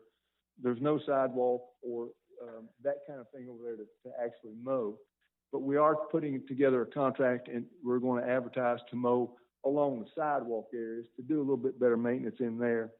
And we're also working with state forces to do some improvements within the actual center of that roundabout. So we're going to see what we can do there. And then very soon, you'll probably see our concrete contractor working on some of the sidewalk issues that we've got. Some of those returns into those businesses were so short that the tractor trailers are just riding over them and just beating them to pieces. So we're going to go out there and do some work on those and hopefully shore up that area. That should begin probably next week, and that's all weather permitting. Unfortunately, I have no update for you whatsoever on the 460 arterial preservations plan. Just why that thing is stalled so greatly, I have no idea. But anyway, you do have a list of the work that's being carried on in the area headquarters. I would say that tomorrow night we will probably be out pushing snow, and if the forecast doesn't change, maybe Saturday and Sunday we'll be out pushing some more snow. So fortunately, it hasn't been great big, but we've been out a few times pushing a little snow and putting down a little brine, and that will probably continue. You got to remember, next week is February. And I'm going to tell you what, the days get longer, the sun stays out more, and our chance of getting snow gets less and less and less. And that's a good thing. The less we spend on snow, the more we spend on everything else that we've got to do. So I'm really excited about getting to the end of January and looking February right in the face. Now, some of the biggest snows I've ever seen happened after January, so that we're certainly not out of the woods, but you know, maybe as much as 2/3 of the winter is gone. And that's a good thing for us because our budget's really, really stretched this year, really stretched. All right, that's all of that kind of information I have for you. So if you have questions about that, or if there are other issues out there, things that I need to look at for you, or if there's something I need to come with you and go look at, let me know. Be glad to do that. Glad to do that. Dr. Bailey from Fincastle District, anything that you have? No, I again appreciate you meeting us out at Beaver Dam Road Bridge, talking with those citizens. That was very helpful. Thank you. Yes, sir. You're very welcome. And certainly Delegate Austin is a big help with that too. He really understands. He's been through the process, so he's really big help. I'm certainly glad he was there as well. So thank you, Dr. Bailey. Mrs. White from Buchanan? No. Yes, ma'am. Mr. Martin from Blue Ridge? I don't have any new requests, but I would like to thank you for all the work that you've done in my district this past year. It's been a great help, and I appreciate it. You're very welcome, sir. Anytime. We've still got projects that we're trying to fund. We've got some drainage issues that we're still trying to work on. And unfortunately, there's some things that we're not going to be able to get to until the first of the next fiscal year because our budget is just really gone. We have had so many responses to the flooding that we had last year that I'm hoping there's no repeat of that. I tell you what, we just can't stand it. It's really, really hurt our budget.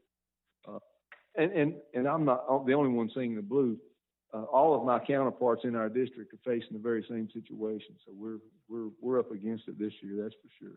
But thank you, sir. I appreciate those kind words. Mr. Clinton, Amsterdam? Just two things.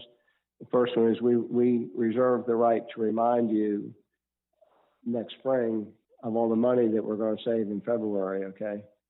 So we're going to watch the weather and we'll keep track of that. So we have uses for it. Oh, yeah. Oh, Mr. Clinton, so true, sir. Okay. The other thing is you mentioned Orchards of Ashley. Mm-hmm. What? I mean, that's not something that's really come to us yet that I'm aware of. And it may not have yet, sir. Part of the issue is before they submit the site plan, normally what they do is they come to us. There are interconnections that they have to make and some issues like that they normally like to get resolved so they have the right direction, at least on the site plan. Right. So normally we get a little bit of that stuff first before you get formal submittal. Yeah, okay. Yes, okay. Yes, sir. I think that's it. Thank you for all your hard work, and see you next month. Amen, brother. I'll see you. Lord willing, creek don't rise, there's no snow, and I'm able to sit up and take notes. So let's go, we're going to go back into our committee reports, the Emergency Communication Committee. Chief Ferguson.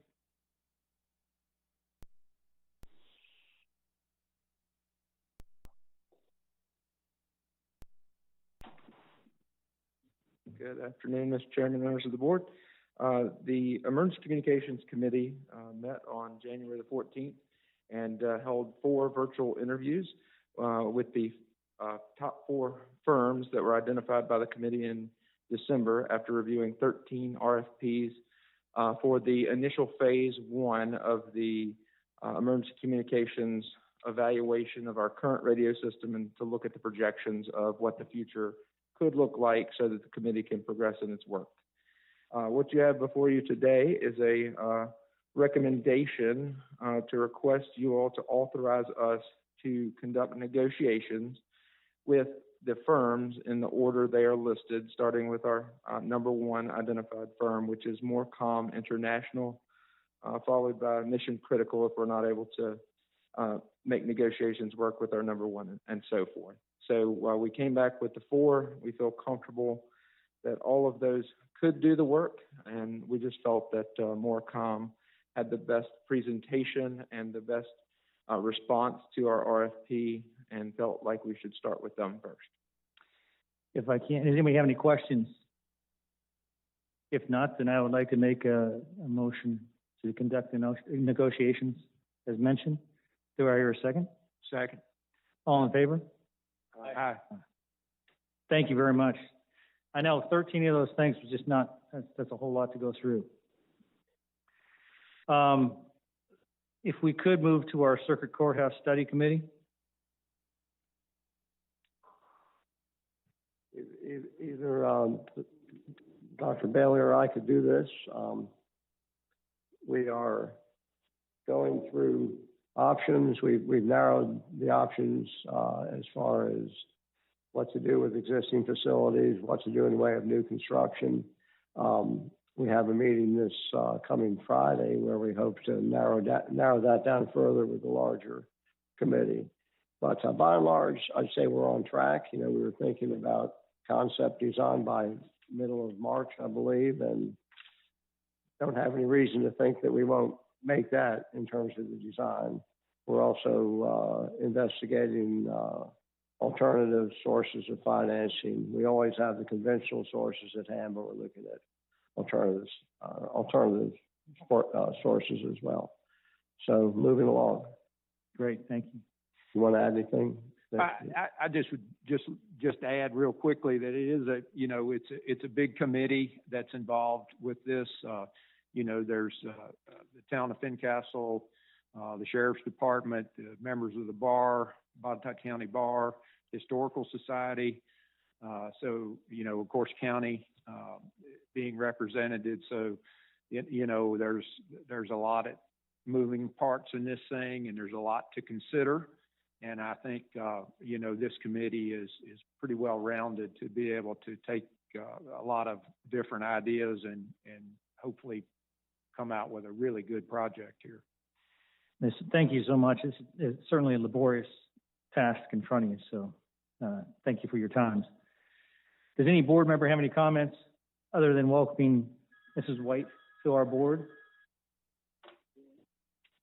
I will make a comment, Chairman. Thank you. It's a great opportunity to serve. I appreciate the support that I've already received from everybody, and I'm really excited to learn more and work hard for the county and for the Buchanan District. I did want to make a comment about the Monuments Committee. I just think that work is outstanding. Mr. Clinton, that the work that you all have done is fantastic, and I think it's really a testament to our county and a goal that we should strive for, that we can have civil, informed discussions about really pivotal, emotional, and personal issues. And the fact that we were able to do that and come to this resolution, I look forward to more discussions like that. And I just think that work should really be commended. Thank you. Thank you very much. Great way for me to start and a great model for us to have. Certainly, these individuals took it out of their own time in the day to spend hours and hours and hours on this. So I thank all of them for their time and efforts. What we're going to do is take a little 10-minute break if we can, and then come on back in here and get back to Apex information.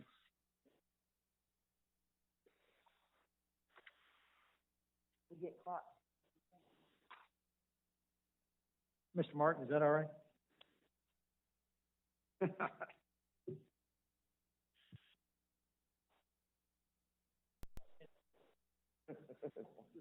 Susan, I'm telling you what.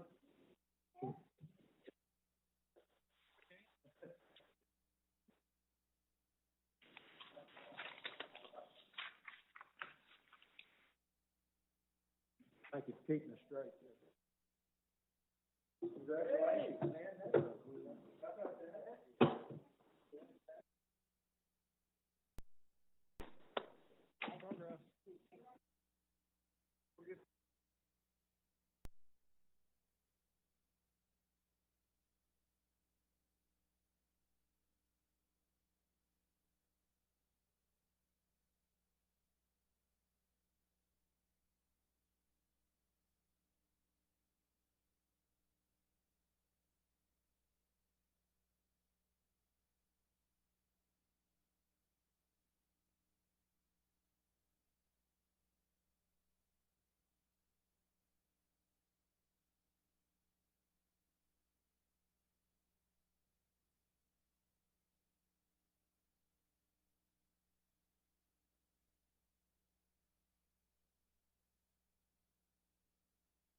Billy's feeling better. The Billy break is done. It is over. So if we can move to number 10. Is Nicole here?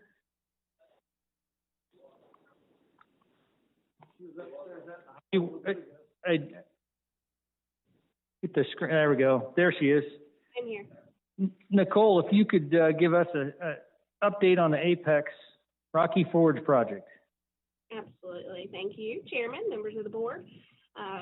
Your agenda package, there was some brief information regarding updates that we had been continuing to communicate with Apex via the phone regarding their resubmittals. At this time, we still have not received any formal resubmittals.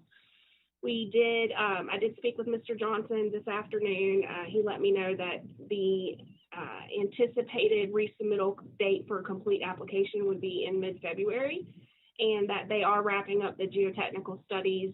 That work is being completed this week. So the plan for the road construction plans, which is a separate submittal, would come following the on-site construction plans that are due to come in mid-February. So we will anticipate seeing those coming in the forthcoming weeks. And I do believe that will conclude my updates. I'm happy to answer any questions. Thank you all. Does anybody have any questions for Nicole? What do they have to do next? So we are awaiting a construction plan, the site plans for the on-site construction. So we've not gotten the information that accompanies that in terms of the construction drawings for the site work, as well as all of the additional information that's required by the ordinance, as well as by the conditions that were imposed with the granting of the SEP. And then also and separately, the road construction plans and associated administrative and subdivision work that would accompany that would need to be submitted as well. Following those types of approvals, that is when the building permits themselves would be submitted, and they would not be approved until all of the other construction plans and site plans have been approved by us and the other agencies that are responsible for the review. Thank you. Any other questions on right-of-ways or anything like that? Nicole, you've had all the right-of-ways, and not that you have got that yet, I don't think, but just checking to see if they've received all their right-of-ways. They've not provided us with any information about their acquisition at this point in time. Okay, thank you. Any other questions for Ms. Pendleton?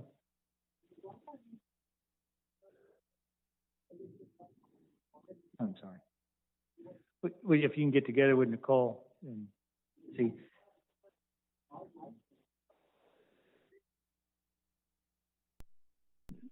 What was in that resubmittal?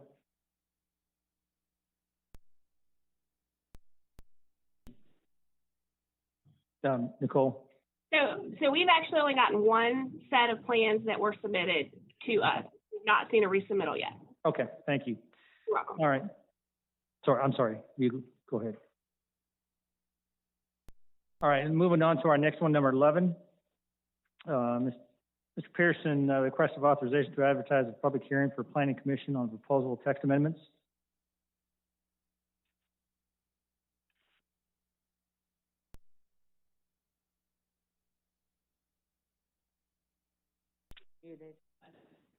If you can unmute. Hi, can you hear me? Yes, thank you. Okay, good. Just want to make sure. So the next item on your agenda is a request to advertise for a Planning Commission public hearing to consider amendments to the Botetourt County Zoning Ordinance, Article 11, District Regulations Generally, Division 11, in the B2 Business Use District, Section 25-242, Permitted Uses, and Section 25-243, Uses Permitted by Special Exception, as well as Article 6, Section 25-601, Definitions. So the Section 25-581.2 of the zoning ordinance provides for property owners to be able to file a petition to request a zoning ordinance text amendment.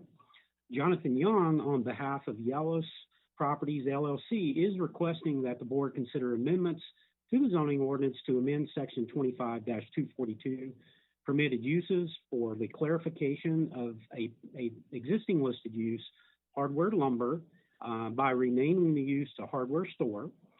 Section 25-243, uses permitted by special exception, to add the use lumber and building supplies cells. And section 25-601 to add definitions for both of those uses into the zoning ordinance. The amendments are being requested in support of the applicant's desire to operate their business, Advanced Tracking LLC, from their property located at 4919 Catawba Road, which is located in the B2 use district already. This, you might know, is the location of the Nanny's Market site on Catawba Road. Staff did assist Mr. Young in the preparation of the draft of the proposed amendments. And if the ordinance is successfully amended, the applicant would have the opportunity then to request a special exception permit to operate their business, Advanced Tracking LLC, which would meet the definition of a lumber and building supply cells use. The board may approve, deny, or table the applicant's request. If the board does approve the request, the drafted amendments will be finalized by staff and advertised for consideration by the Planning Commission, which would then, following a public hearing, make a recommendation to the board. The board may specify any time frame for consideration by the Planning Commission. If the board denies the request, the proposed amendments will not be considered and the zoning ordinance will remain unchanged. The board may also table the request for consideration at a future board meeting, and there is no time limit for a future consideration by statute. At this time, staff is prepared to give a brief overview of the proposed amendments as drafted and or answer any questions that the board may have. I did want to also let you know that Mr. Young is in the audience here today. He is attending and has expressed that he is also equally happy to answer any questions that the board may have. And at this time, I'll turn it over to you. Thank you. Any questions the board may have? So, would it be, or it would be my wish to have a little more explanation, if you would, Mr. Pearson, about what all has just been said, to be quite honest with you. Sure, I'd be happy to supply that. When Mr. Young came into the office in inquiring about locating his business, Advanced Tracking LLC, at the property, staff began to look at the ordinance and how that use fell within the definitions in the ordinance. At the particular time, that property is already zoned B2, and we began to look at the purpose and the permitted and the special exception uses in that district. Advanced Tracking LLC is a company that specializes in the racking or the frame materials that hold the solar panels. That's one of the main things that they do. And we began to look at how that would fall under the ordinance. The ordinance already has a use that lists out the let me find it right quick. It lists out the use that is the lumber and building supplies cells, but that is a B3 use, and it is allowed by right. So we looked at the possibility of rezoning the property to B3, and there's not enough district size to be able to make that request. So then we began to think about other ways that we could approach putting the business there. And we came up with the clarification to the hardware lumber in B2, which is a permitted use by right. That's a use that not only do you have to look at hardware lumber, but it's part of a larger category of uses that talks about commercial uses serving the needs of the community and having characteristics similar to hardware lumber, and it can only be merchandise intended to be sold at retail on the premises to be stocked. So it didn't quite fit there either. So in working with Mr. Young, we felt like the best path forward would be to propose a clarification to that hardware lumber, looking at that more like a Ace Hardware or a hardware store that had a wide variety of household and carpentry goods. And then actually moving the lumber, building, and supply sales use that is already in the ordinance from B3 permitted, leaving it there, but make that a special exception use in the B2. And then for further clarification, go ahead and put a definition for both of those uses in the ordinance. So should the authorization be made and the ordinance be amended, it would provide a path for Mr. Young to be able to apply for a special exception permit to operate the business from that site on Catawba Road, even though keeping in mind this would be a text amendment that would be countywide. So it would affect all properties that are located in the B2 zoning use district.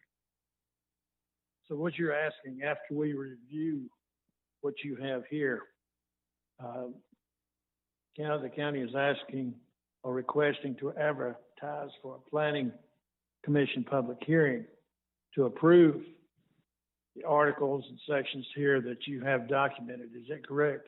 Yeah, it would be for consideration of these changes that's been drafted. And it is simply today just an authorization request.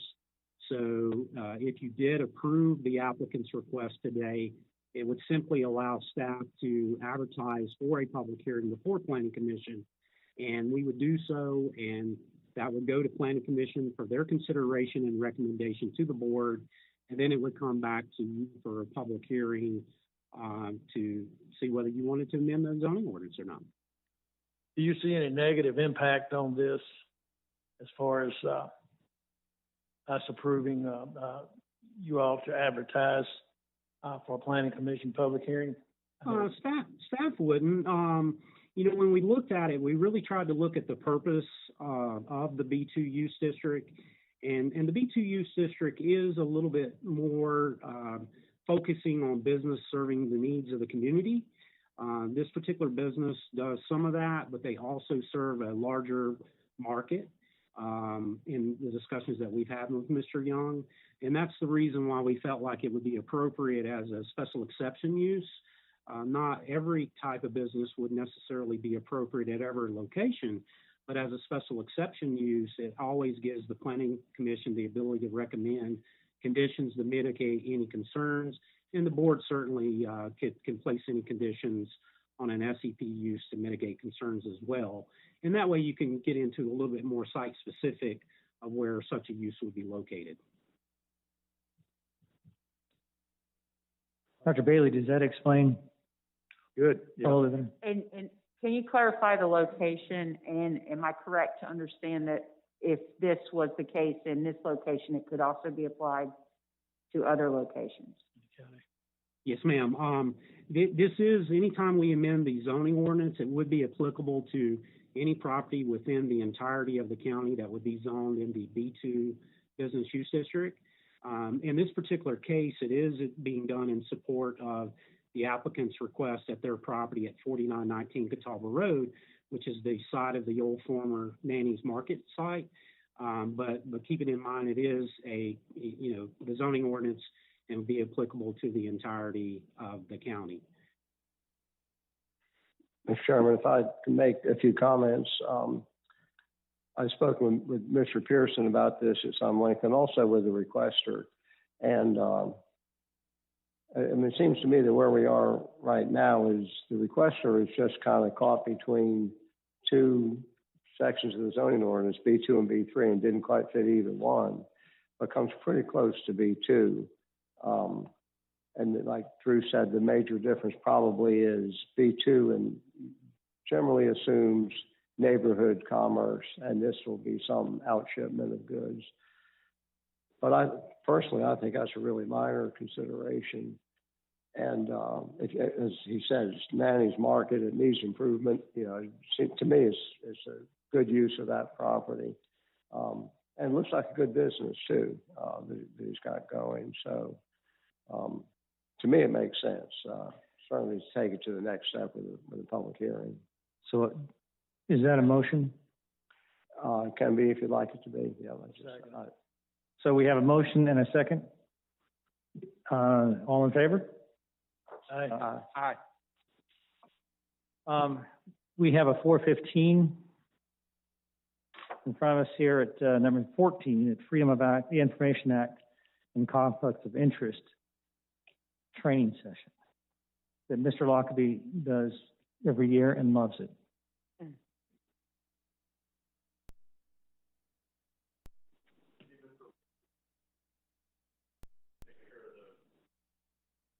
Okay. That, I am happy for that situation. I just wanted to make sure I still have the hard 415, so be happy to go to consideration of the contract for health insurance. Dr. This one, you're welcome, sir. Good afternoon, Mr. Chairman, members of the board. In your packet, you have information about the results of a request for proposal that the county issued for independent benefit consulting services. For those of you who've been on the board a while, you of course are familiar that the county contracts with independent benefit advisors to assist us in developing and maintaining quality, cost-effective group benefits for all county employees, those of the Board of Supervisors and Administration, as well as the constitutional officers. So our current contract has come to an end. We received 8 proposals in response to our request for proposals. You have a list of those companies in your packet. And I would like to acknowledge and express appreciation to Dr. Scott Horn, who helped serve on this committee to evaluate proposals. Also, Human Resources Director Mary Blackburn, Finance Director Tony Zarilla, and myself. So the committee reviewed all 8 proposals and ranked those and selected 3 companies for interview. Those companies were Gallagher Benefit Services, Mark III Employee Benefits, and One Digital Benefit Advisors. And One Digital is the incumbent consultant to the county. You also have in your packet a list of evaluation criteria that were considered in the evaluation of proposals. So all of those things were taken into account. Our purchasing manager, Susan Tincher, helped us throughout this process and arranged interviews for us, conducted interviews with the 3 firms. And based on all the information gathered from the proposals, the interviews, and also some follow-up information to the interviews, the committee is recommending for your consideration today a contract award to One Digital for a contract for a 1-year term with 3 optional 1-year renewals. This would be for a lump sum cost of $32,000 per year. That cost would be fixed for the first 3 years. And there could be a potential increase not to exceed 2% for the 4th year if the county exercised that renewal option. So the committee's recommendation is for a reward to One Digital. And if you consent and approve that, that you would authorize the county attorney to review and approve a contract and staff to authorize all necessary documents for a contract with One Digital as recommended. Be happy to address any questions you have. Any questions? Have we worked with this group Yes, that's before? our present one. Oh, okay, I missed it. Thank you. And the other 3, Gallagher was one, and the other one, Mark III, was another one. Those are the top 3, which were all pretty good. The one thing that I saw with One Digital is that they're very employee friendly, and trying to get things more online. Also working with the pharmaceutical things that, we have a good number of generic pharmaceuticals presently, but also they're trying to work outside the China area and work with Canada and some other companies that are going to be able to save us some more money as well. So I think that from a pharmaceutical standpoint, it's going to be really pretty good that they have. Any other questions that you may have, Mr. Mormon? If not, do I hear a motion? So moved. Second? Second. All in favor? Aye. Aye. Thank you very much, Mr. Mormon. Okay. Mr. Lockaby. Thank you, Mr. Chairman. I think I'm going to come down to the lectern so that I can change slides more.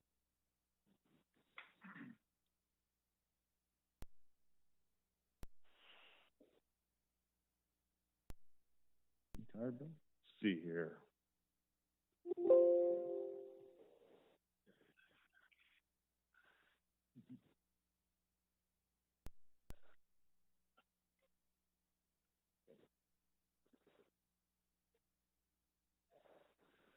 Mr. Kroom, can I have the COIA conflict of interest first, please? Yep, thank you. I'm going to apologize to you five up front, and I fully expect that you will continue to not pay a huge amount of attention to what I'm going to say, because it is not the most interesting thing in the entire world. However, by law, you are required to have a conflict of interest training every year and a Freedom of Information Act training every other year. So I've made it my practice. What is going on?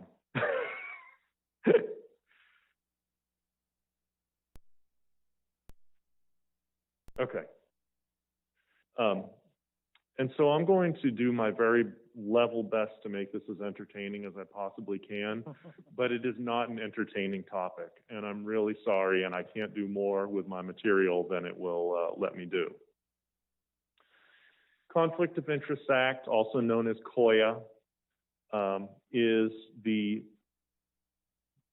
main statute that covers issues having to do with gifts, bribery, and situations where you might have different, honestly, interests that may conflict between different things. The basic policy is to try to ensure to the public that there is a baseline level of baseline level of honesty and straightforwardness in government affairs that they can count upon existing. And by comparison, what we're going to get to in a few minutes is the Freedom of Information Act, which also gives citizens the baseline assurance that there are minimum standards of transparency and openness that every government is going to observe. One thing to note about the Conflict of Interest Act, it preempts all local ordinances and ethics policies. Now, these policies oftentimes exist. In fact, we have a conflict of interest and ethics policy for grants because federal regulations require us to have one. It is preempted by the Conflict of Interest Act. It's not, it isn't enforceable legally. It is a condition of employment for county employees to observe that grants management ethics. However, it's not a legal rule in the same way that the Conflict of Interest Act is. The Conflict of Interest Act, the reason why you should care about it is that for the most part, violations of it are going to be a Class 1 misdemeanor. Class 1 misdemeanors carry up to a year in jail and up to a $2,500 fine, either or both. You're also, if you violate it, you are also guilty of malfeasance in office or in employment, and you lose your office or your job. So it's a fairly significant penalty if you follow it, or excuse me, if you break it. There are three main categories of violations you can get into. The first is called the per se violations. The second is called the violations of conflicts of interest with contracts. The third is violations that have to do with transactions. For the most part, and I'm going to skip through some of these definitions because some of them are funny, but I can kind of cover them as we go through the different issues. The generally prohibited conduct. These are things that are prohibited regardless of the circumstances. They can arise at any time. And a lot of them are very straightforward, commonsensical. Solicit or accept money or anything. Basically, solicit or accept money other than what you're paid in your salary for doing your job. Interestingly, you know, we think of that predominantly as bribery, but interestingly, it also prohibits you from getting any gifts of more than a fairly minimal value. It also prohibits you from taking tips, which again, not something that probably you guys on the board are going to do, but you could imagine somebody who's in the rec department and is making $25,000 a year, helping somebody load up all of their equipment, and somebody says, hey, you helped me so much loading up all my equipment, here's a 20 spot. In theory, you're not supposed to do that. That's a violation of the Conflict of Interests Act.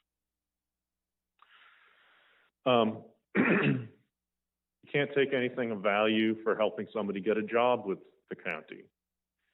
You can't use information that you've gotten, insider information, for your own benefit.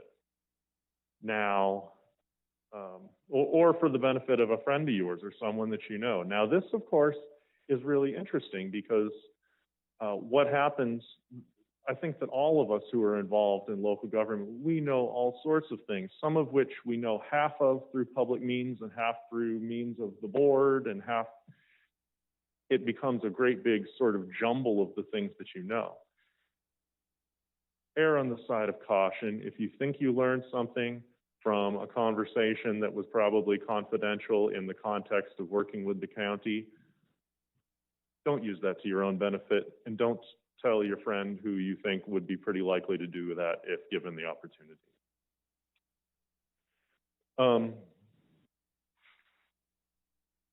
Accept any loan which reasonably tends to influence you in the performance of your official duties.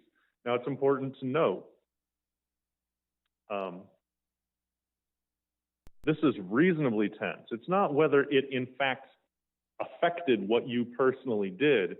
It's whether somebody sitting here, being objective and reasonable and sympathetic to you, not a person who's your political opponent, but also not somebody who's your political friend, would think that it was likely to impact your actions. So just don't accept that $200 dinner. Have the $25 dinner with your friend.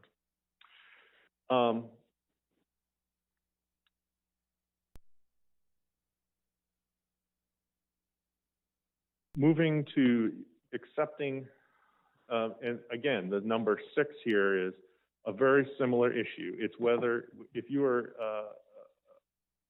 given a business or professional opportunity when you think that it's being given to you to influence you in the performance of your official duties. And again, it's not whether you personally are impacted, it's whether a reasonable person sitting back looking at putting themselves in your spot would think that you might be impacted.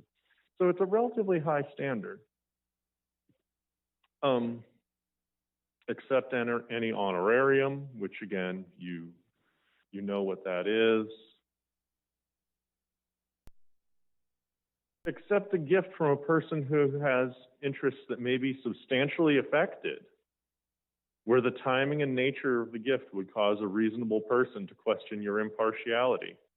Again, this is a situation where it's not what was in your heart, it's what a person sitting back and assessing your situation, again, from a sympathetic but not overly partisan position, would think that it would impact your impartiality.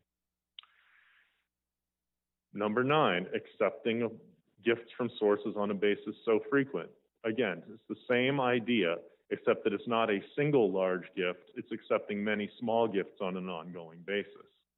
And finally, using your public position to retaliate or threaten to retaliate against any person for expressing views on matters of public concern. This has been a matter of some debate, what exactly this means. There are thankfully very few cases dealing with this. But it's also difficult to see where the line between legitimate politics versus retaliation are. And certainly you can seek guidance, and I'll get to that further on when you might be crossing a line there. Please note that there is a specific exemption here from the Conflict of Interest Act for campaign contributions. It's I'm going to state this in very bald terms. It's generally understood that campaign contributions are given with the objective of tending to influence you in the performance of your professional duties. Everyone knows that's why people give campaign contributions. But it is and therefore it's specifically carved out as an exception from these rules. Prohibited contracts. This is actually probably the most straightforward piece of this. You cannot have a personal interest, which is to say a monetary interest of any significant size, and I can get to what the precise parameters of that are, but you can't have a personal interest in any contract with your governing body or with the governmental agency that is a component part of the local government and which is subject to the ultimate control of the governing body. So you also can't have a personal contract with the Economic Development Authority because its board is appointed by you. It is subject to indirect control, but it's still some degree of control, and therefore you can't have a contract with it. Interestingly, you could potentially have a contract with the school board, and it would be okay because you do not have control over the school board. But back when we used to have an appointed school board, you couldn't. City of Roanoke still has an appointed school board, and so members of city council can't have contracts with it, even though you can here because our school board is now elected.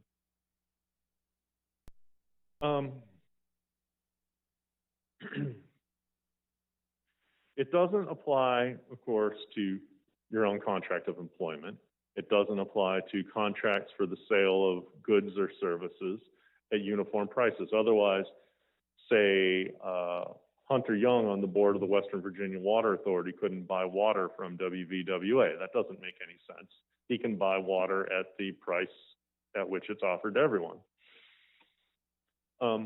And contracts awarded as a result of competitive sealed bidding, provided that you are completely hands-off. And there are a couple of other qualifications to that. If you're thinking about bidding on a county contract, call me first. And I'll be able to tell you whether you can or you can't.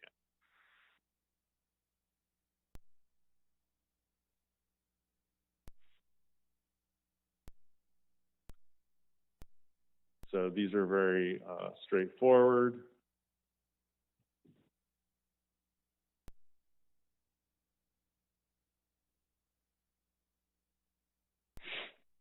There are a few exceptions. Purchases of sale, lease, or exchange of real property. Let's be honest, there's often situations in which you could imagine, you can imagine situations where this could happen. For instance, in Allegheny County, one of the members of their Board of Supervisors, you could walk all the way from Botetourt to Bath County without leaving his own land. There are times he's going to have real estate transactions with Allegheny County. This creates a situation where if he sufficiently recuses himself, the county can still hold those transactions. Publication of official notices, again, has to do with what happens if the editor of the only newspaper of general circulation in town happens to be on the Board of Supervisors. This deals with that situation. For small localities, there are other exceptions. I'll note that there are also exceptions for purchases of up to $500 for members of the Board of Supervisors. So if we needed a set of eyeglasses on an emergency basis, somebody could probably go get an eye exam and buy a very cheap pair of glasses from Dr. Scott Horn.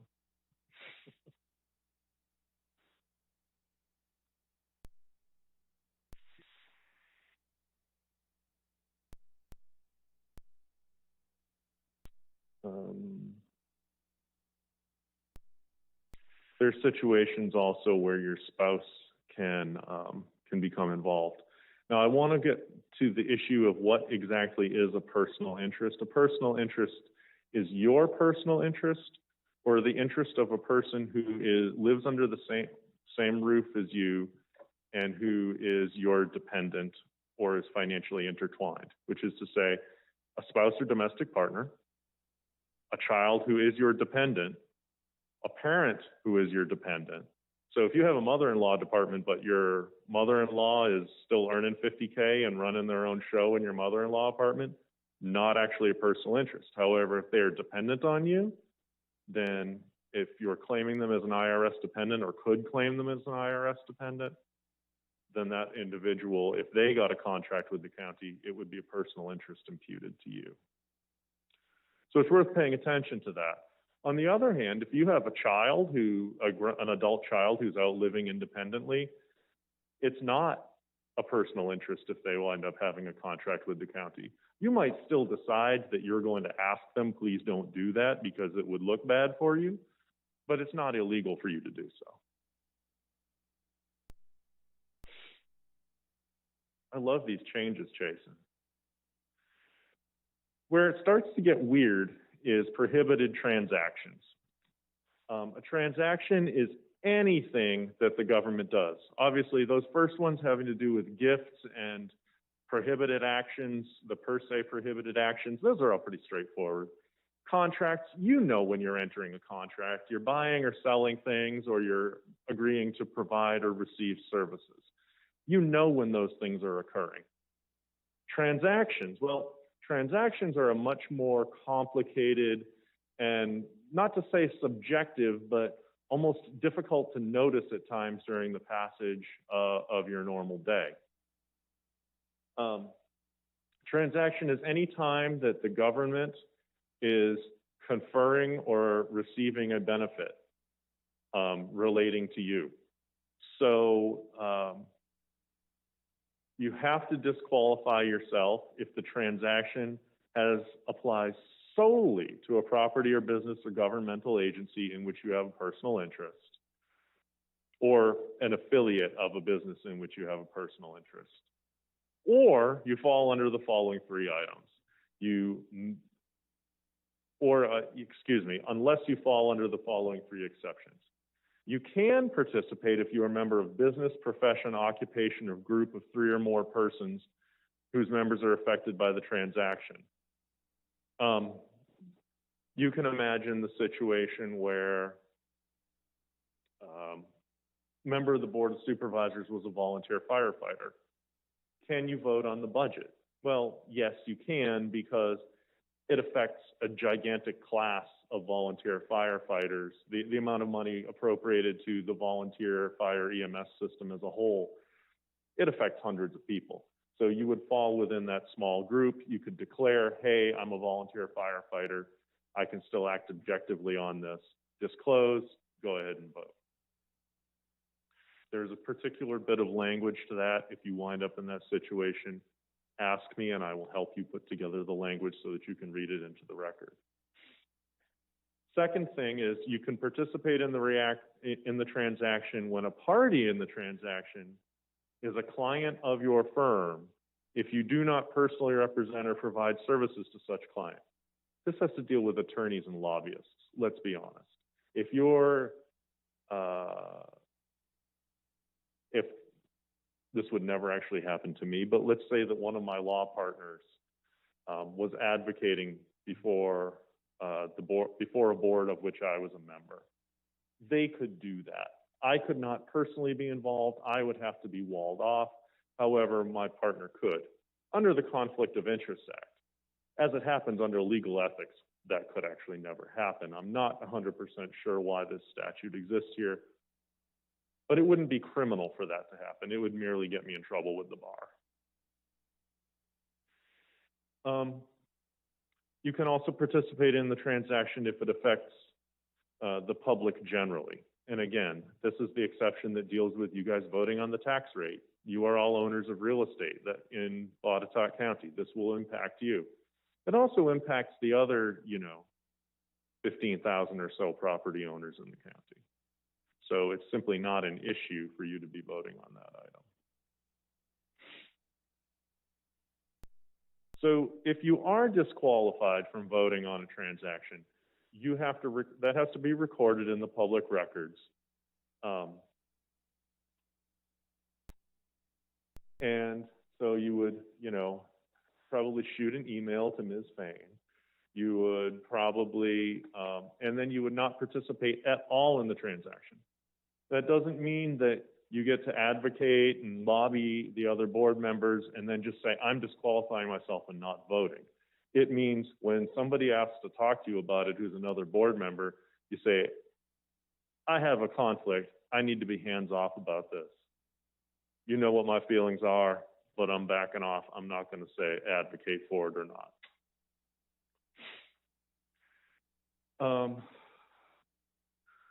You also can't attend any portion of the closed meeting, and you can't discuss the matter with other governmental officers or employees. So it becomes a pretty significant disqualification.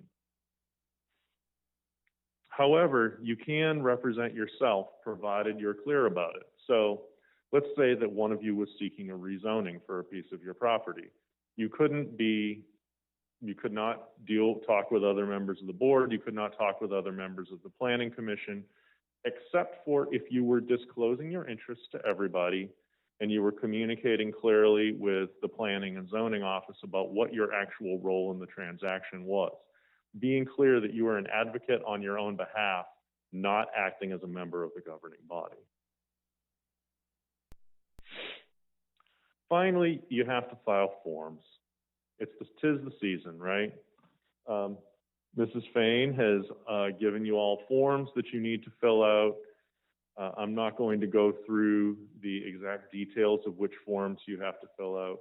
Just get it done. Board of Supervisors members, you have to return your forms to Mrs. Fain. Constitutional officers have to return their forms.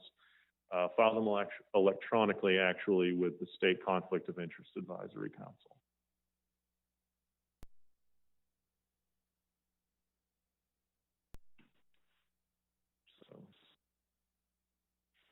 All right, where can you get guidance? Because this statute is anything but straightforward. Or there's really a lot to remember, in as much as the per se prohibitions, the contracts, those are pretty straightforward. The transactions get can get a little bit hinky. County attorney can provide you advice, but my advice is not controlling because I work for you. Following my advice, however, is a defense and a prosecution under the Conflict of Interest Act.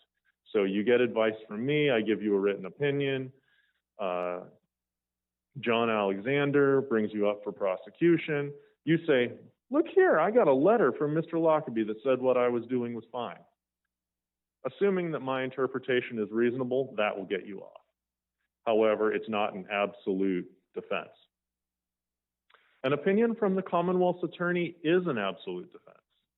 If you get a written opinion from John Alexander saying that what you're about to do is fine, you are scot-free. Similarly, if you get a written opinion from the Conflict of Interest Advisory Council, that is also controlling and an absolute defense. You want to carefully make your choices about whom you approach. Commonwealth's attorney tends to give you an answer quicker because they're in your community and they understand the importance. The Conflict of Interest Advisory Council, by comparison, is an underfunded and overworked bureaucracy in Richmond. They do not understand nor care how important your issue is. One's just naturally going to be faster than the other. Commonwealth's attorneys oftentimes also have a better feel for what the actual circumstances are, and consequently are able to give advice that's probably more thoroughly taking into account the facts of the matter, whereas the Conflict of Interest Advisory Council is more likely to not fully understand the context that you are trying to explain to them, and they are going to move in the direction of telling you that you can't do things. Take that to heart. All right, that's the Conflict of Interest Act. Do you have questions that you would like me to answer?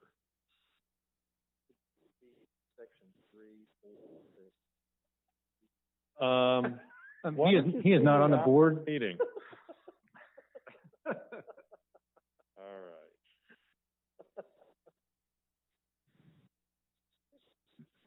conflict of interest.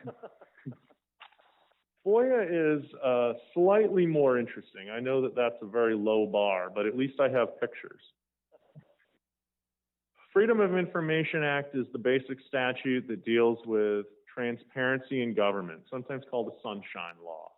It has to do with public records and public meetings. And for the most part, what I'm going to cover is Freedom of Information Act. I'm also going to cover a couple of areas that touch on First Amendment and other related things. So the very first question that you're always going to ask is, what is a public record? Well, public record is anything written or recorded in any way. So it includes emails, it includes databases. It doesn't just include, written pieces of paper that relates to the transaction of public business. There's no definition of the law and of what the transaction of public business is.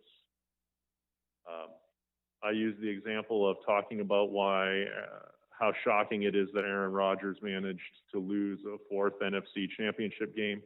Not transaction of public business. Talking about who might make a good member of the Economic Development Authority, probably transaction of public business. If you have an email exchange about that is probably a public record. What is a FOIA request? Okay, so you have this universe of public documents, tens and hundreds of thousands of documents that we create every year.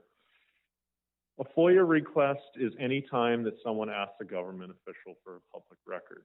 They don't have to make the request in writing. They don't have to use any particular magic words. They just have to say, I would like a copy of X.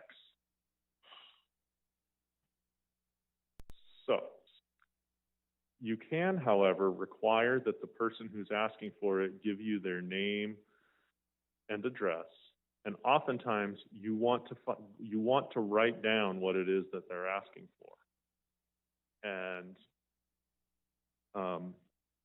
this helps you give them what they actually want. Not at all unusual for somebody to tell you something orally where you think they're asking for something that's not what they really want. Somebody goes to a lot of trouble to dig out the document you think they're asking for. You hand them the document, and I'll get to it in a minute. You also hand them a bill, and then they're really angry that it isn't what they thought that they asked for. And you're angry because now they won't pay you. It creates a situation. You're much better off just to ask them to please write it down, or yourself write it down and be like, is this what you want? It's just very, very helpful. An important issue there, the reason why you can ask the person's name and address is that only Virginia citizens are able to take advantage of FOIA. Citizens of other states are not, unless they are publishers or members of broadcast media with significant circulation or broadcasting into the Commonwealth of Virginia. The case law on bloggers and web media is evolving, but right now it appears that web media are not treated as media broadcasting into the Commonwealth, but that might change. Stay tuned. The General Assembly is always finding ways to make themselves useful. I do want to note that there is a little bit of discretion involved in that as well. Let's take, for example, we know the firm Spillman, Thomas & Battle, Webster Days firm, right? It's mostly a West Virginia firm. They have only one office in Virginia. Let's say that you get a FOIA from an attorney in their Charlestown, West Virginia office. You can turn that down because they're not a citizen of the Commonwealth. Guess what? You turn it down because they're not a citizen of the Commonwealth. Somebody in their Roanoke office is going to send you that same FOIA 2 hours later, and then they're also going to be annoyed with you. Not really the better part of valor. So probably you should think a little bit before you use that. But oftentimes there are data miners from the other side of the country or even other nations that are asking for information, and you tell them, no, go away. We're not going to spend the effort to give you that information. Do you have to respond? Yes, you always have to respond to a FOIA request, assuming it's a serious FOIA request. There are times when people say, I want your personnel record, yelling at you for whatever reason, and it's not a serious request. But anytime that it's a genuine, legitimate request, you have to give some type of a response. Even if there's no documents that exist or you're not going to give any documents. Typically speaking, the response has to be given within 5 days. You can extend that by up to another 7 days by right if there is a reason to do so, such as they want a lot of documents, or the documents they want are very old and it's hard to dig them out, or the documents that they've asked for include a lot of stuff that is exempt, such as legal advice, or has to do with people's personnel records or things like that, where there's just somebody's going to have to spend a lot of time to go through it and give the person what they're owed without giving out information that's going to hurt the privacy of other individuals or of the county. If the response can't be completed at all within the time, within the 12 business days that you have up to an extension, you have to try to reach an agreement with the requester about how you will produce the documents. My experience is that most frequently what you'll do is you'll agree to a rolling production, which is to say something like, you've asked for a lot of documents and we can't give them all to you within 12 business days, but every Friday we'll give you a document dump of however many documents we've managed to find that week. That tends to help people to understand that you're acting in good faith. You just have a job to do. There's not people sitting around in the county administration building waiting around to fill FOIA requests. They're giving you something as they go along. They just can't provide all the documents that you're asking for on the timeline that you might like to have them. Which leads to this. We only have enough staff to do our jobs, not do our jobs and respond to FOIA requests. Again, we don't have anybody sitting around twiddling their thumbs waiting for FOIA requests. We cut the budget to the bone every year, and one of the things we don't do is create positions just to wait for FOIAs. The county can charge the actual cost or a reasonable approximation of fulfilling a FOIA request. If the person requests an estimate, you have to give it up front. Now, it's important to note, if you think based upon your initial look at the FOIA request that it's going to cost more than $200, the county can request a deposit prior to processing. You can charge for time spent searching and copying. This does include not just the materials, but actually the salaries of the people involved. And I actually want to say that this slide is somewhat out of date. You cannot charge the overhead or benefits of the person who's doing it, just the straight hourly wage rate that they are paid for doing the work. For quite some time, there was an opinion out there that said that you couldn't charge for the legal fees for assistance in review. Not for assistance in reviewing, but for providing legal advice on interpretation of FOIA exemptions. That opinion has changed. You actually can now charge a requester for legal fees spent in having an attorney review and answer fine legal points with respect to FOIA responses. And if someone hasn't paid for a previous FOIA for 30 days, you can either cut them off or send it to collection.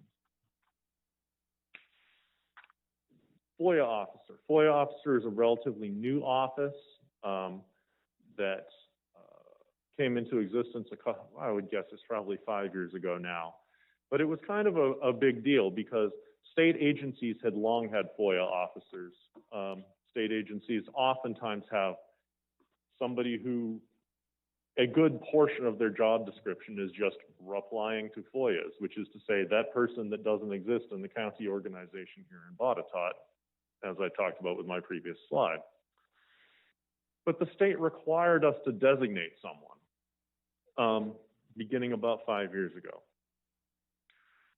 To a degree, this is actually helpful in terms of having an air traffic controller. And our FOIA officers are Mrs. Fain and Mr. Sexton, who I think has already been bored and left due to going through these slides.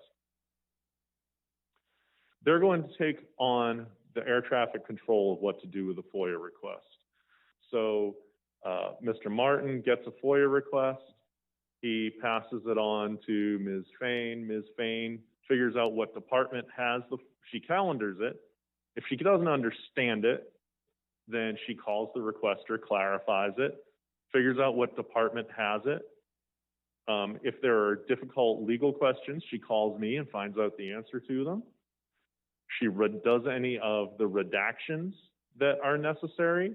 Again, she might ask me to help her with doing the redactions if there are close calls, and then gives the response to the requester. It actually is fairly smooth to do it this way, although it was very, it was a jump when the General Assembly initially expected us to do that. Also, the FOIA officers for different public bodies need to be on the Freedom of Information Advisory Council website. And we do have that updated recently, I believe. Is that right, Ms. Payne? Now, what about really sensitive documents? And this happens all the time. I really like this little cartoon because it really puts it out there. FOIA is always going to be construed in favor of disclosure, but you do have a duty to redact. I could go through a particular war story, but I think I would just bore you. So I will hold it. County website has to have the identities of the FOIA officers, statements of the rights of FOIA requesters, and the dates, places, and times of public meetings. And we do have all of those on our website. And we greatly appreciate the work that Mr. Sexton, Mr. Kroom, and everybody in the IT department does to make sure that all those things happen. Now, some common record exclusions for you to be aware of. There are well over 100 record exclusions. However, many of these record exclusions are incredibly narrow. An exclusion for records of the Virginia Port Authority negotiating with rail carriers for bulk transport. That's an actual FOIA exclusion. How many times do you think that ever comes up? Unless you're the Virginia Ports Authority and you're negotiating with CSX this week, never. So when you hear open government advocates going over how wide and how many exclusions there are to FOIA, you need to remember that there's actually only a dozen or two that ever come up in anybody's life. I would guess that I'm only aware of about 24, and I work with these constantly. The big ones, personnel records except to the person himself, work product or memoranda of legal counsel, proprietary information or trade secrets on an economic development prospect, confidential information on a public contract, Gary's personal notes, and memoranda that prepared only for use in closed session. Again, you saw some from Mr. McFadden today. He had a little memorandum that showed some information for you just for use in closed session. He's going to go shred that because it was just for use in closed session. It's FOIA exempt. I'm going to skip over treasurers and commissioners because they're not here. I'm going to skip over law enforcement because I didn't see any deputies here. And I'm going to go over to public meetings. This is kind of a big switch. It's interesting how there's kind of two sides to FOIA. One is the public records, the other is the public meetings. Anytime 3 or more of you are together talking about public business, that's a meeting. If it is a public body of only 3 members, then it's a quorum. So the electoral board is the only body I know of in Botetourt County that this would ever come up with because there's only 3 members.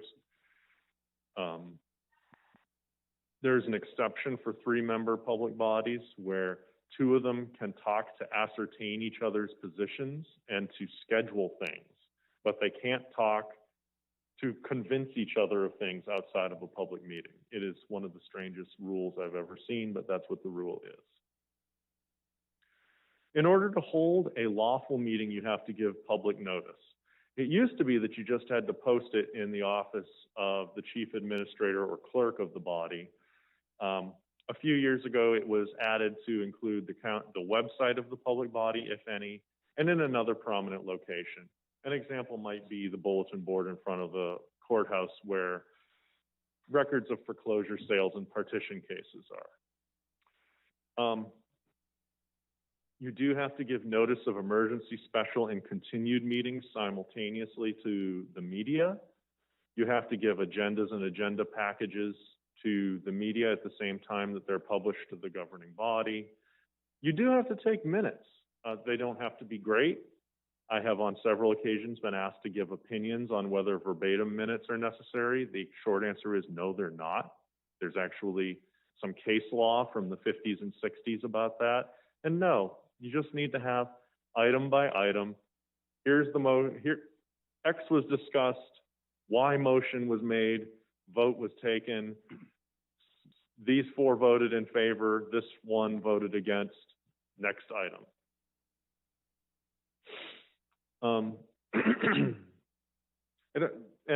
As a side note, it has to be in an ADA accessible space.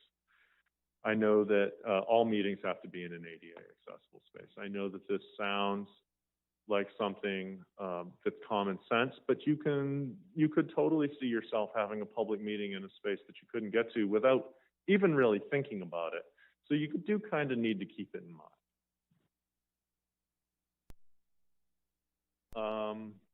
Electronic meetings. Last year, we adopted a policy which allows us to have electronic meetings where one or two members may call into the meeting under these circumstances. If a quorum is physically present, so 3 of you are here, the quorum votes to allow that member or 2 members to participate electronically. That person is either medically incapable of attending or is on out-of-town business, but you can only do the out-of-town business twice a year. And the person is on a conference call so that everybody can hear one another. Now, there's a special measure during COVID which allows you to have 100% electronic meetings during a declared public health emergency, which we currently have. It is advertised as an electronic meeting. It is broadcast by electronic means. And the public has opportunities to comment. Otherwise, it can be, it just needs to be a situation where everybody can hear each other and preferably see each other like on Zoom, but at least hear each other as on a conference call. You all are aware that there's special notice for special meetings. To sell real estate, you have to give notice for 1 week. To take a zoning action, you need to give notice for 2 weeks. To adopt a tax rate or a budget, to do an equalization for tax rates upon a general reassessment.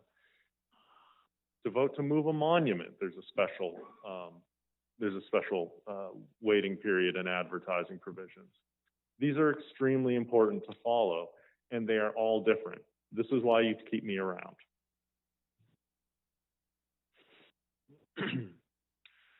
Who can speak at a board meeting? A public meeting is what we call a limited public forum for the purposes of the First Amendment, which means that the public gets to speak, but only at designated times and designated places and subject to rules. So people get to talk, but they only get to talk for 3 minutes. The discussions have to be, if it's a public hearing, it has to be germane to whatever the public hearing is about. If the public hearing is about a rezoning, you don't get to go on for 3 minutes about what a bunch of knuckleheads the Packers are for losing the NFC Championship game. It has nothing to do with what you're there to talk about. Now, of course, during public comment period, you could talk about that because there's no specified topic. You just get to talk for 3 minutes about whatever it is that's on your mind. But during a public hearing on a particular item, it has to be germane. A lot of this is in the discretion of the chair. However, I will lay out a couple of things that are important to remember. Public comment and public hearing is about presenting information to the board. It is not necessarily about, it is not a give and take. We can hold, you can set up meetings. There are some localities that have town hall meetings or public work session meetings at times. Those are very unusual because they're very difficult to have as a civil discourse.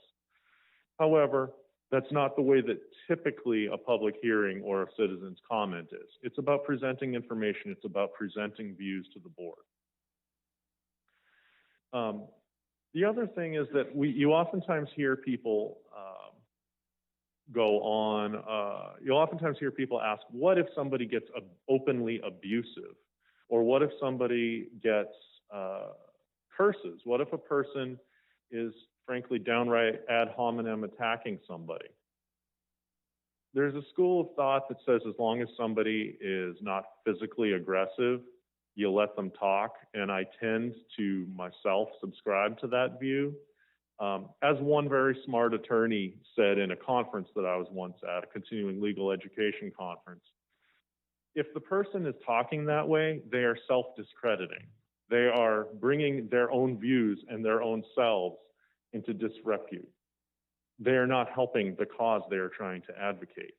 Let them talk.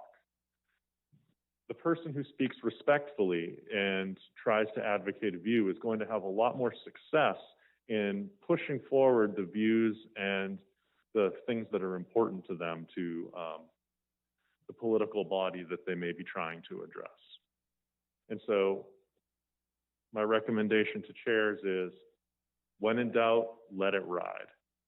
Only when a person is completely out of control do you ask the deputy to come down and help them go calm down someplace else. Closed sessions. Remember that closed sessions are the exception, not the rule. Given that our board meets only once a month, it happens that definitely the majority of our meetings, we have a closed session, but those closed sessions vary anywhere from, well, I've seen them be as short as 20 minutes, as long as an hour and a half. It really depends on the amount of information that really needs to be imparted about information that particular month.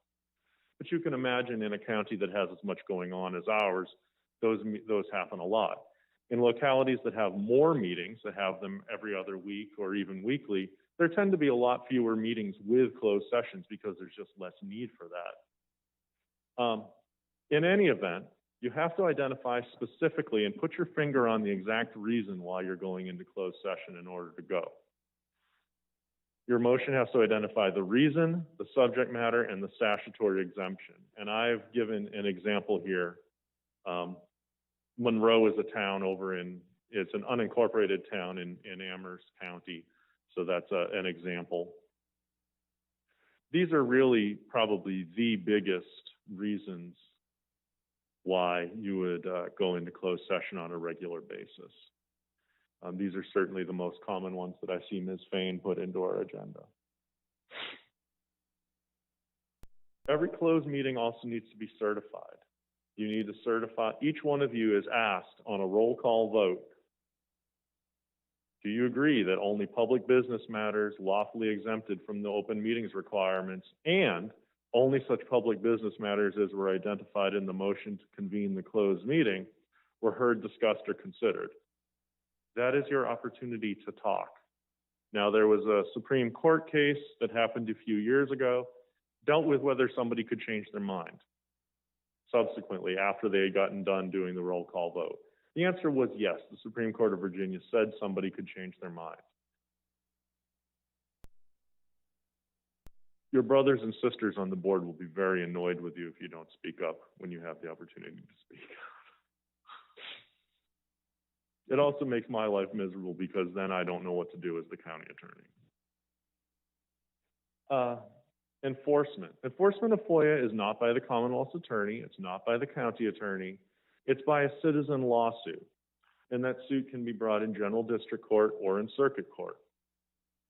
Generally, all the petitioner can get is mandamus, which is to say an order requiring the FOIA officer to produce the documents, or an injunction, which is to say if it's an open meetings violation, an injunction to order you to stop breaking the open meetings laws. The petitioner will get his or her attorney's fees, and I've seen those attorney's fees range anywhere from $5,000 to $30,000, depending on how hard fought the case was. It can be non-negligible. It's also important to note that if the violation was willful and knowing, and I tend to think that that would be on the level of, had there been a public session and you had personally asked Mr. LaRue and I, whether something was allowable, we said no, and then you did it anyway, that would probably be intentional. But if it's anything where you have a good faith reason for thinking that what you did was okay, you're probably okay. I do want to note that you shouldn't destroy documents to avoid responding to a FOIA. There are personal penalties. Those will be assessed to you. The county will not cover them. You also can be fined an additional $1,000 for willful and knowing violations of closed meeting rules. Again, that only comes up if it has been made clear to you as crystal day that what you're doing is not okay, and you do it anyway. So don't do that. Ongoing training. FOIA officers have to have annual training. You as elected officials need to have training every other year. I give advice to county departments and elected officials. The constitutional officers, sometimes they come to me, sometimes they don't. It should be noted that different attorneys at my firm have slightly different views on what FOIA requires.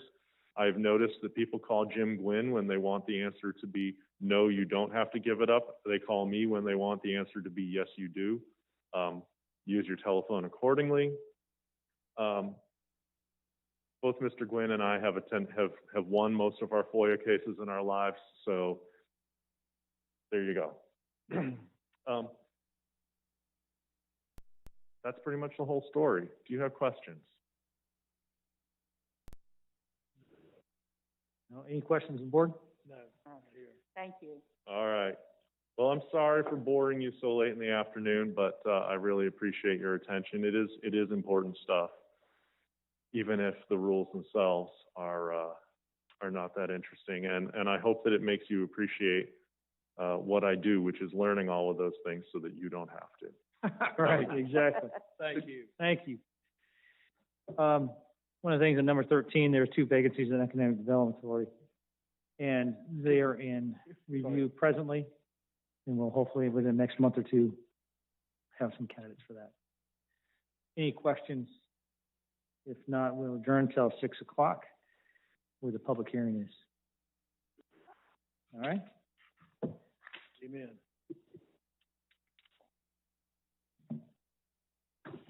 No sleeping.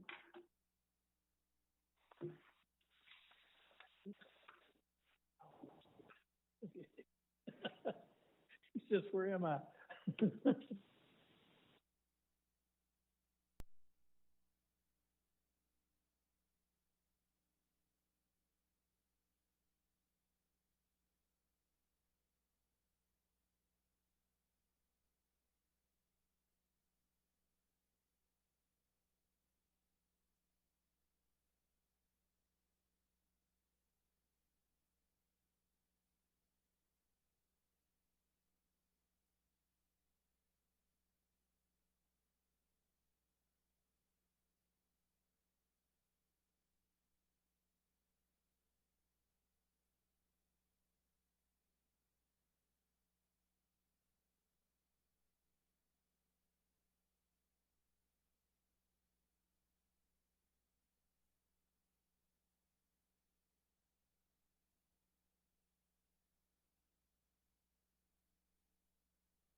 This is just a reminder that the meeting will resume at 6 p.m. You can call back at that time if you wish, or you can remain on the line.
do we have? You have the pastor up there in the back. Oh, for us. Is Drew gonna be here? Oh, there's Nicole.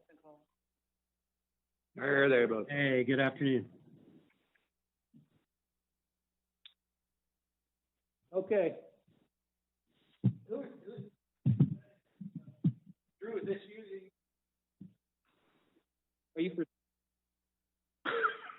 Drew, are you presenting this? Yes, sir, I am. All right, go ahead. I apologize, I kind of talked before you. Oh, no problem. Jason, can you start the slideshow? Certainly.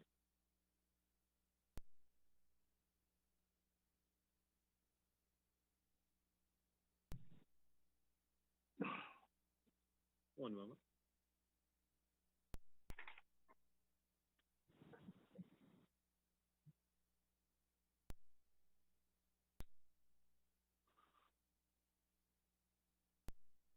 All right, well, good afternoon. The next item on your agenda is a public hearing from the Blue Ridge Magisterial District, where the Rainbow Forest Baptist Church is requesting a special exceptions permit with possible conditions in the residential R1 use district in accordance with section 25-583 special exceptions and section 25-462E3 electronic message board or LED signs of the Botetourt County Code to construct and maintain an electronic message board located at the corner of Laymantown Road and Rainbow Forest Drive. The two proposed combined parcels that will be highlighted in a moment are total 3 acres and are located at 1338 and 1314 Rainbow Forest Drive and are identified on the real property identification maps of Botetourt County as section 108A, partial 10, and section 108A1 BK 24 through 26. Next slide, please.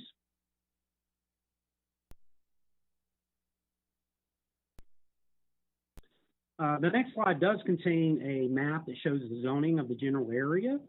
The overall land area that makes up the campus of Rainbow Forest Baptist Church is located in both the agricultural A1 use district and the residential R1 use district. The proposed sign will be located in the general area of the Laymantown Road and Rainbow Forest Drive intersection and within the R1 use district. Next slide, please. And the next slide just gives you a little better overview of the campus itself. You can see that the church has a number of buildings located on their property and parking, things of that nature. The pink boxes, especially the ones that are adjacent to the church campus, a lot of those do involve homes. There's only a few homes that are somewhat in close proximity to where the sign location will be. Next slide, please. So this is a picture of the church, of the sign. The church does not currently have a freestanding sign at all. The LED sign is proposed to be incorporated into a stone monument that will be compliant with the maximum height, size, and setback requirements found in the sign ordinance. The use of the LED technology is subject to additional operational type standards within the sign code.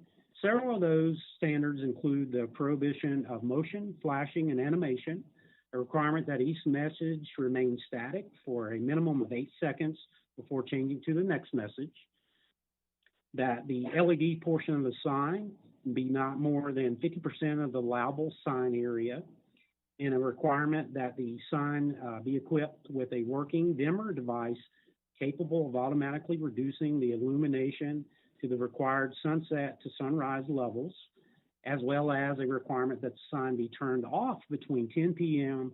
and 6 a.m. daily, since it will be visible from a residential use property. Next slide, please. And this is just another part of the application that come in, talks about some of the specifications. Most of these LED signs that are produced now have all kinds of options where they can be adjusted to fully meet Botetourt's sign ordinance requirements for their use. Next slide, please. So during previous FEP approvals of LED signs, we have Botetourt has typically included a condition to limit the amount of light emitted from the sign itself. And that condition was formed by saying that the LED sign shall utilize a dark background.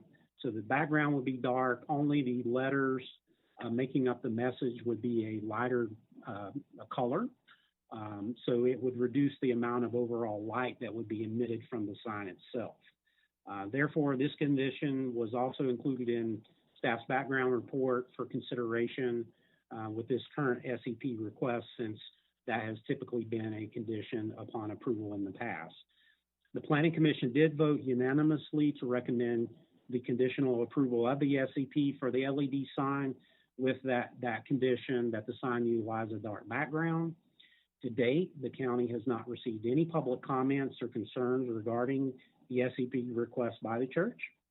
And I wanted to let you know that the applicant and their sign company are both represented in the audience tonight, should you have any questions of them. And at this time, I'll be happy to answer any questions that you have. Thank you. This is approved by the Planning Commission conditionally, right? Yes, unanimously approved by the Planning Commission with that one condition being recommended. Mr. Chairman, I was at the Planning Commission meeting. There was relatively no discussion other than the black background. Everybody approved. Yeah. No oppositions whatsoever. No. Any other questions, concerns? Do I have a motion? Mr. Chairman, I'd like to make a motion that we approve. Oh, I'm sorry. First of all, we're going to open it up for the public. Is anybody here to speak on this? Do you all have anything you want to talk about as is described? Okay. I'll close the public hearing and now. Okay, Mr. Chairman, I don't see where there's any issues with this at all. It's been approved by the Planning Commission, and I would recommend approval. Do I have a second? Second. All in favor? Aye. Aye. Thank you. Thank you very much. This ends our meeting for tonight, and we'll resume the fourth Tuesday in February. Welcome to 2021. And welcome, Ms. White. Thank you. Yes. Thank you. Thank you all. She's gonna fit in good. All righty. Well, you all have a great evening.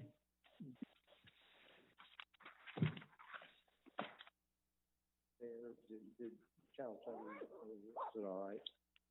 I hope so. Never can. Goodbye.